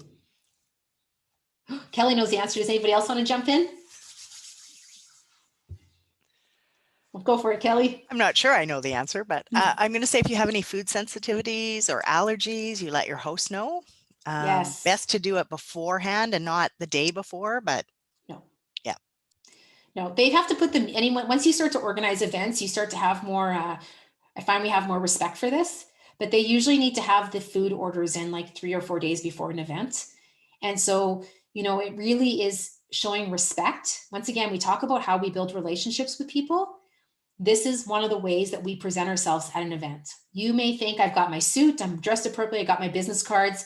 This is another one of those things of how I present myself, who I am as a person. This is a very civil thing about almost anywhere in life. We just need to let somebody know what our food sensitivities are and they can work around it. And if they're not able to meet them, then they will likely let you know. If you get there, if we get there and they actually don't, it's not been looked after, you just need to mind yourself so that you can actually show respect to the thing, because mistakes happen. And so you need to work through it instead of getting upset. You need to just work through if someone has forgotten something, because it really does happen. Okay. So just a few things to look at here before. So before you sit down, when you actually go to an event, it's highly recommended that you stop and shake hands with everybody. So even if the other people don't stand up, you normally would, but if the person comes up, you'd want to stand up and shake their hand, and then you want to sit down again.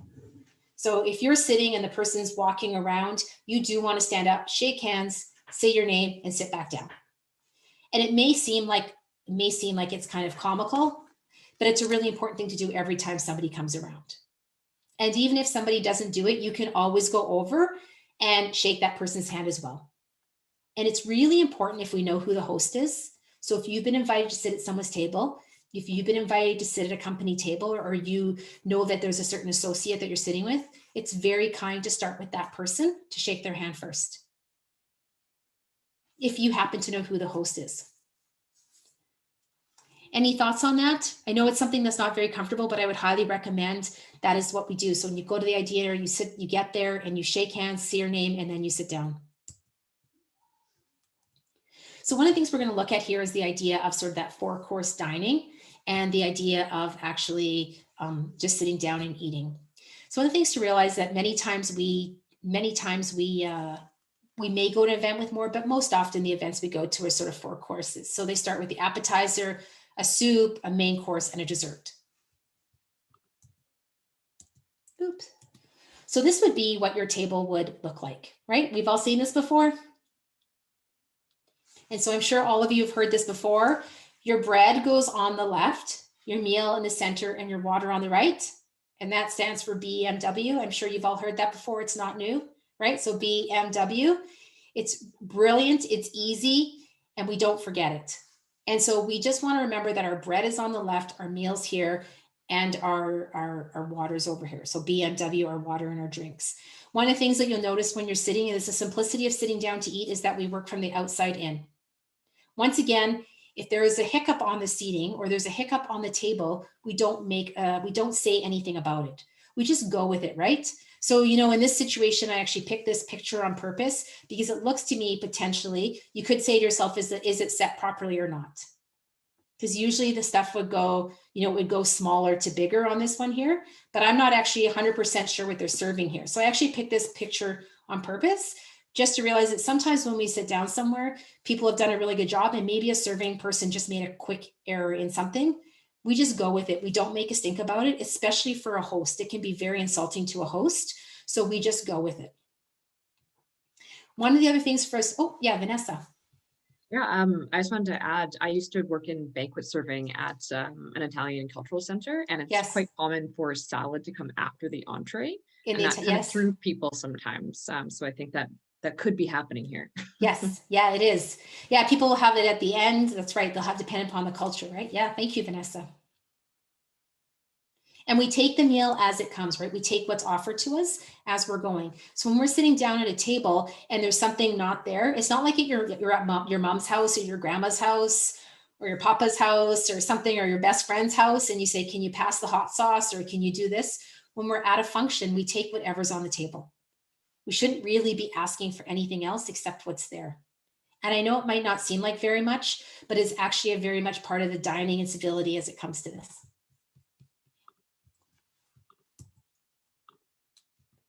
So one of the things to think about is when we're sitting down is that idea of just finding out where the host is sitting. The host should have the best seat at the table. So the host would be the one that would have the best seat looking at the stage of the idea dinner. And you really want to consider that. I know each of us want to have the best seat, but we actually want to make sure that the host has actually got the best seat. So if you're the newest person and you don't know anybody at your table, I would recommend sitting with your back to the table. I know it's not really the best place, but if you don't really know many people at your table and you just want to be comfortable with your back to the stage, my apologies, I said back to the table, which was incorrect, back to the stage. You just kind of want to make sure that the host has the best seat.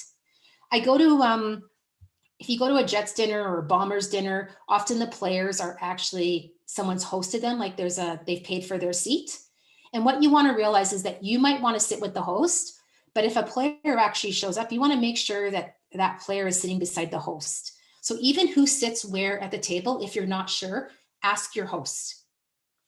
Or if someone's sitting at your table, and I've had this before with players, they don't know where to sit. And I said, that's your host tonight. So you probably want to sit there. And they appreciate you letting them know. Not everybody knows these little small details, but if you know them, you could just say, oh, I think the host's guest is going to sit there.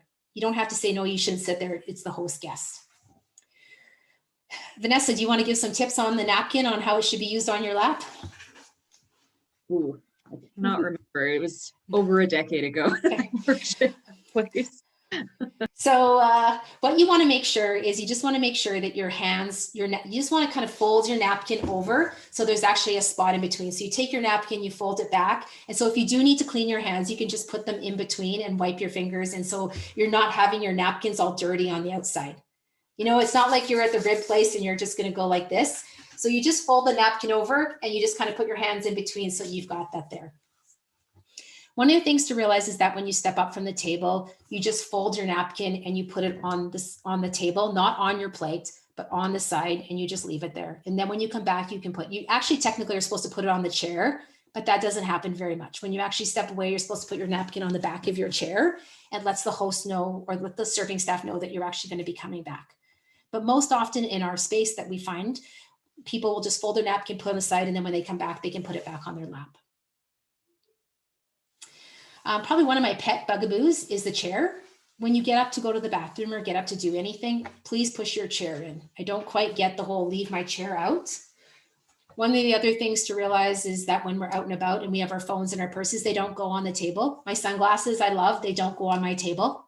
Leave your sunglasses in the car. Put your phones in your bag, in your purse. If men have bags, you just put them in your bags and you leave them. And if you have to, you can just put them on the back of your seat to sit on them, or you just put them on the ground as well. It depends on where you're at. Some places you may want to put them on the floor and others you may not. But generally, you just want to be very cautious that these things should not be on the table at all. But I got to tell you, really notice some differences with small things like your chair, especially at the idea dinner, especially when you're going out for executive dinners and lunches. Small, small, big, big results. Just watch when to eat when your host starts to eat. If the host starts to eat, then you can start to eat. If the host is chosen to wait for the guests at the table until they all get their food, highly recommend that you stop and wait for your guests to get there, for the host to eat, for the host to say everybody can eat.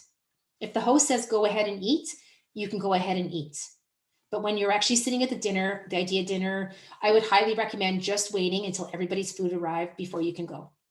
But if the host does say it's okay to go, it is their place to sort of give us permission to eat. I know it seems funny to me whenever I say that or think about that, but it is their job to give us permission to eat.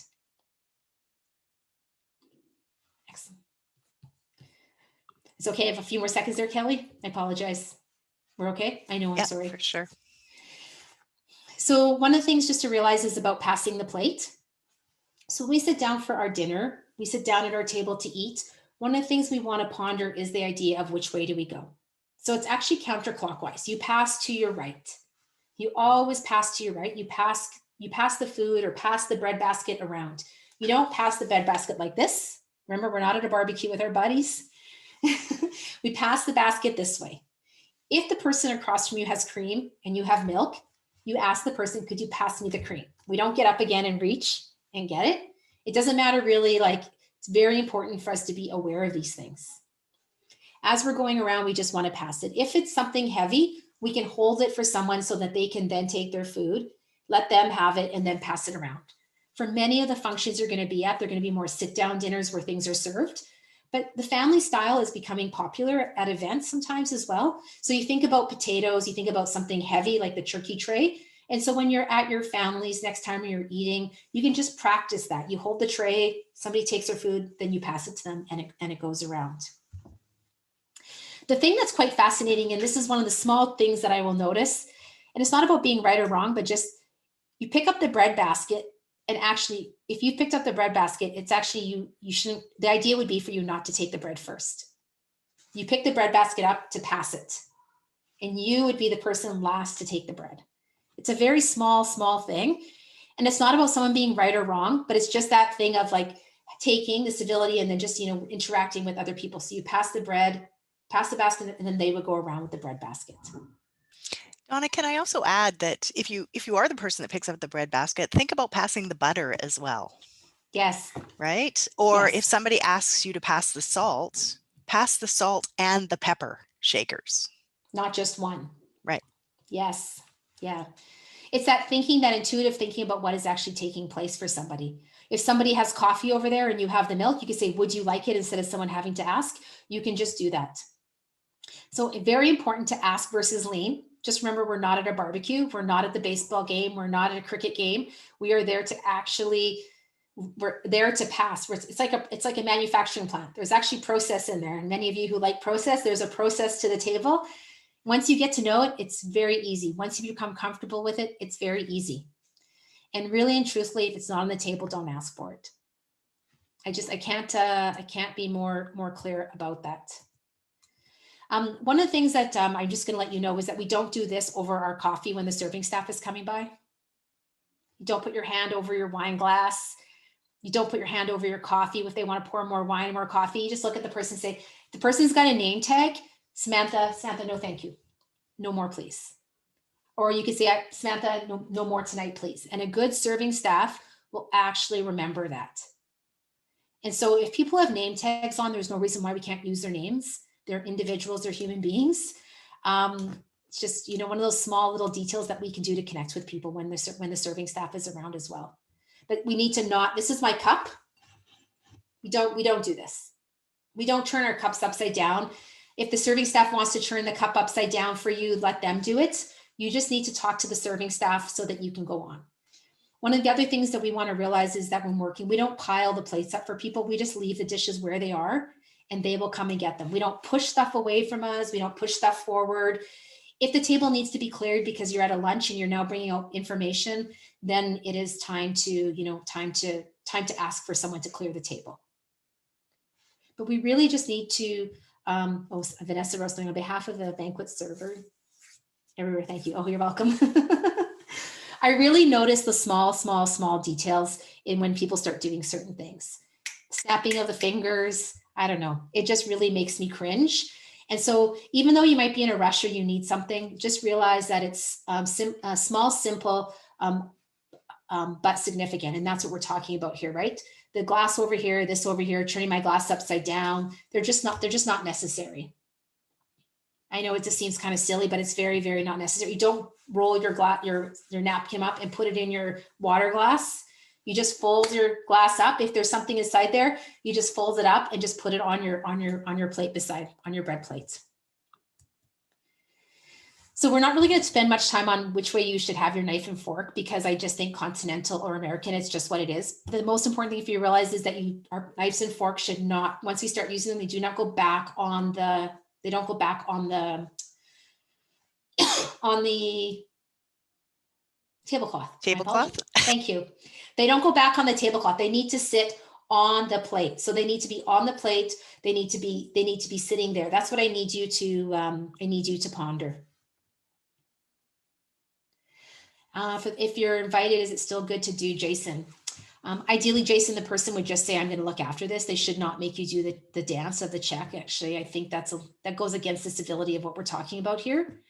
There's some places in town where they have tabs and the person just said lunch is already looked after, right? So they'll let you know. Some people, if they're out and they really want to, they have things organized well, the place will already have their credit card and it will be looked after. That does happen more often than you might realize. But if you're out with somebody and you're looking after the check, just look after it, bring it up right away saying, oh, I've got this today. Don't make the other person sweat. I do not see what's nice about that. Actually, I think it's just a power struggle. I would not really like it. So one of the things just to realize, I think he probably already, I'm so sorry, Kelly. I don't like to go over in time. I apologize. I went 5 minutes over. So just things to remember about, these are the different ways that you can connect with people. Just remember, you can always start a conversation. If you've met someone somewhere, it's always that idea around conversation starters. And if you think you've seen someone, you can just start things as simple as that. Yeah, thanks. Any questions? I apologize. I don't like going over in time. That's a no for me. My apologies. Thanks, Donna. Yeah, no, thanks, Brian. Appreciate it. As with all of this career management piece, there's a lot to cover in a short period of time. Yes. So thank you very much, Donna. You've given us lots to think about. And Donna's slides will be available as well. So to remind you or to review some things that maybe we had to rush through. Okay, so thank you very much, Donna. Much appreciated. You gave us lots of really interesting things to think about. I love the concept of civility is just making everyone around you feel comfortable. I think that's a really nice way of framing it. So this is the end of our career seminars. So very much appreciated. It's a long 4 hours. We understand that. So I hope you were able to get some insightful tips here that can help you with your career management. Again, just a quick reminder that our June 21st is the deadline for your assignment for this particular seminar. And also you will have received a link to a course assessment. It's probably come to you over the course of the last week. It's due today by 10:59 p.m. I don't know where they came up with 10:59 p.m., but it is on your U of M Learn. So really encourage you, if you can, to fill that out. You know, we're always looking for insights, positive feedback, as well as constructive feedback on how to make these sessions better, more significant for you. Katie and I really enjoyed delivering it. We want to thank Donna again. And yeah, we'll stick around for a few minutes if anyone has any questions. Katie, anything to add? Just a reminder that the slides will go up on Tuesday. And that's also when we will open up the assignment section for the 2 assignments that are the 1 assignment that is due, the 2 assignments you get to choose from. So just a reminder that won't go up until Tuesday, because as soon as this camera goes off, Kelly and I are going to get on with the rest of our weekend, as I'm sure all of you are also planning on doing. And so for those of us who are joining us from different time zones, you know, your attention's been really appreciated. We know it's the middle of the night, so thank you. Okay, so anyone who wants to stay, please do so. Anyone who wants to leave, take care, enjoy the weekend.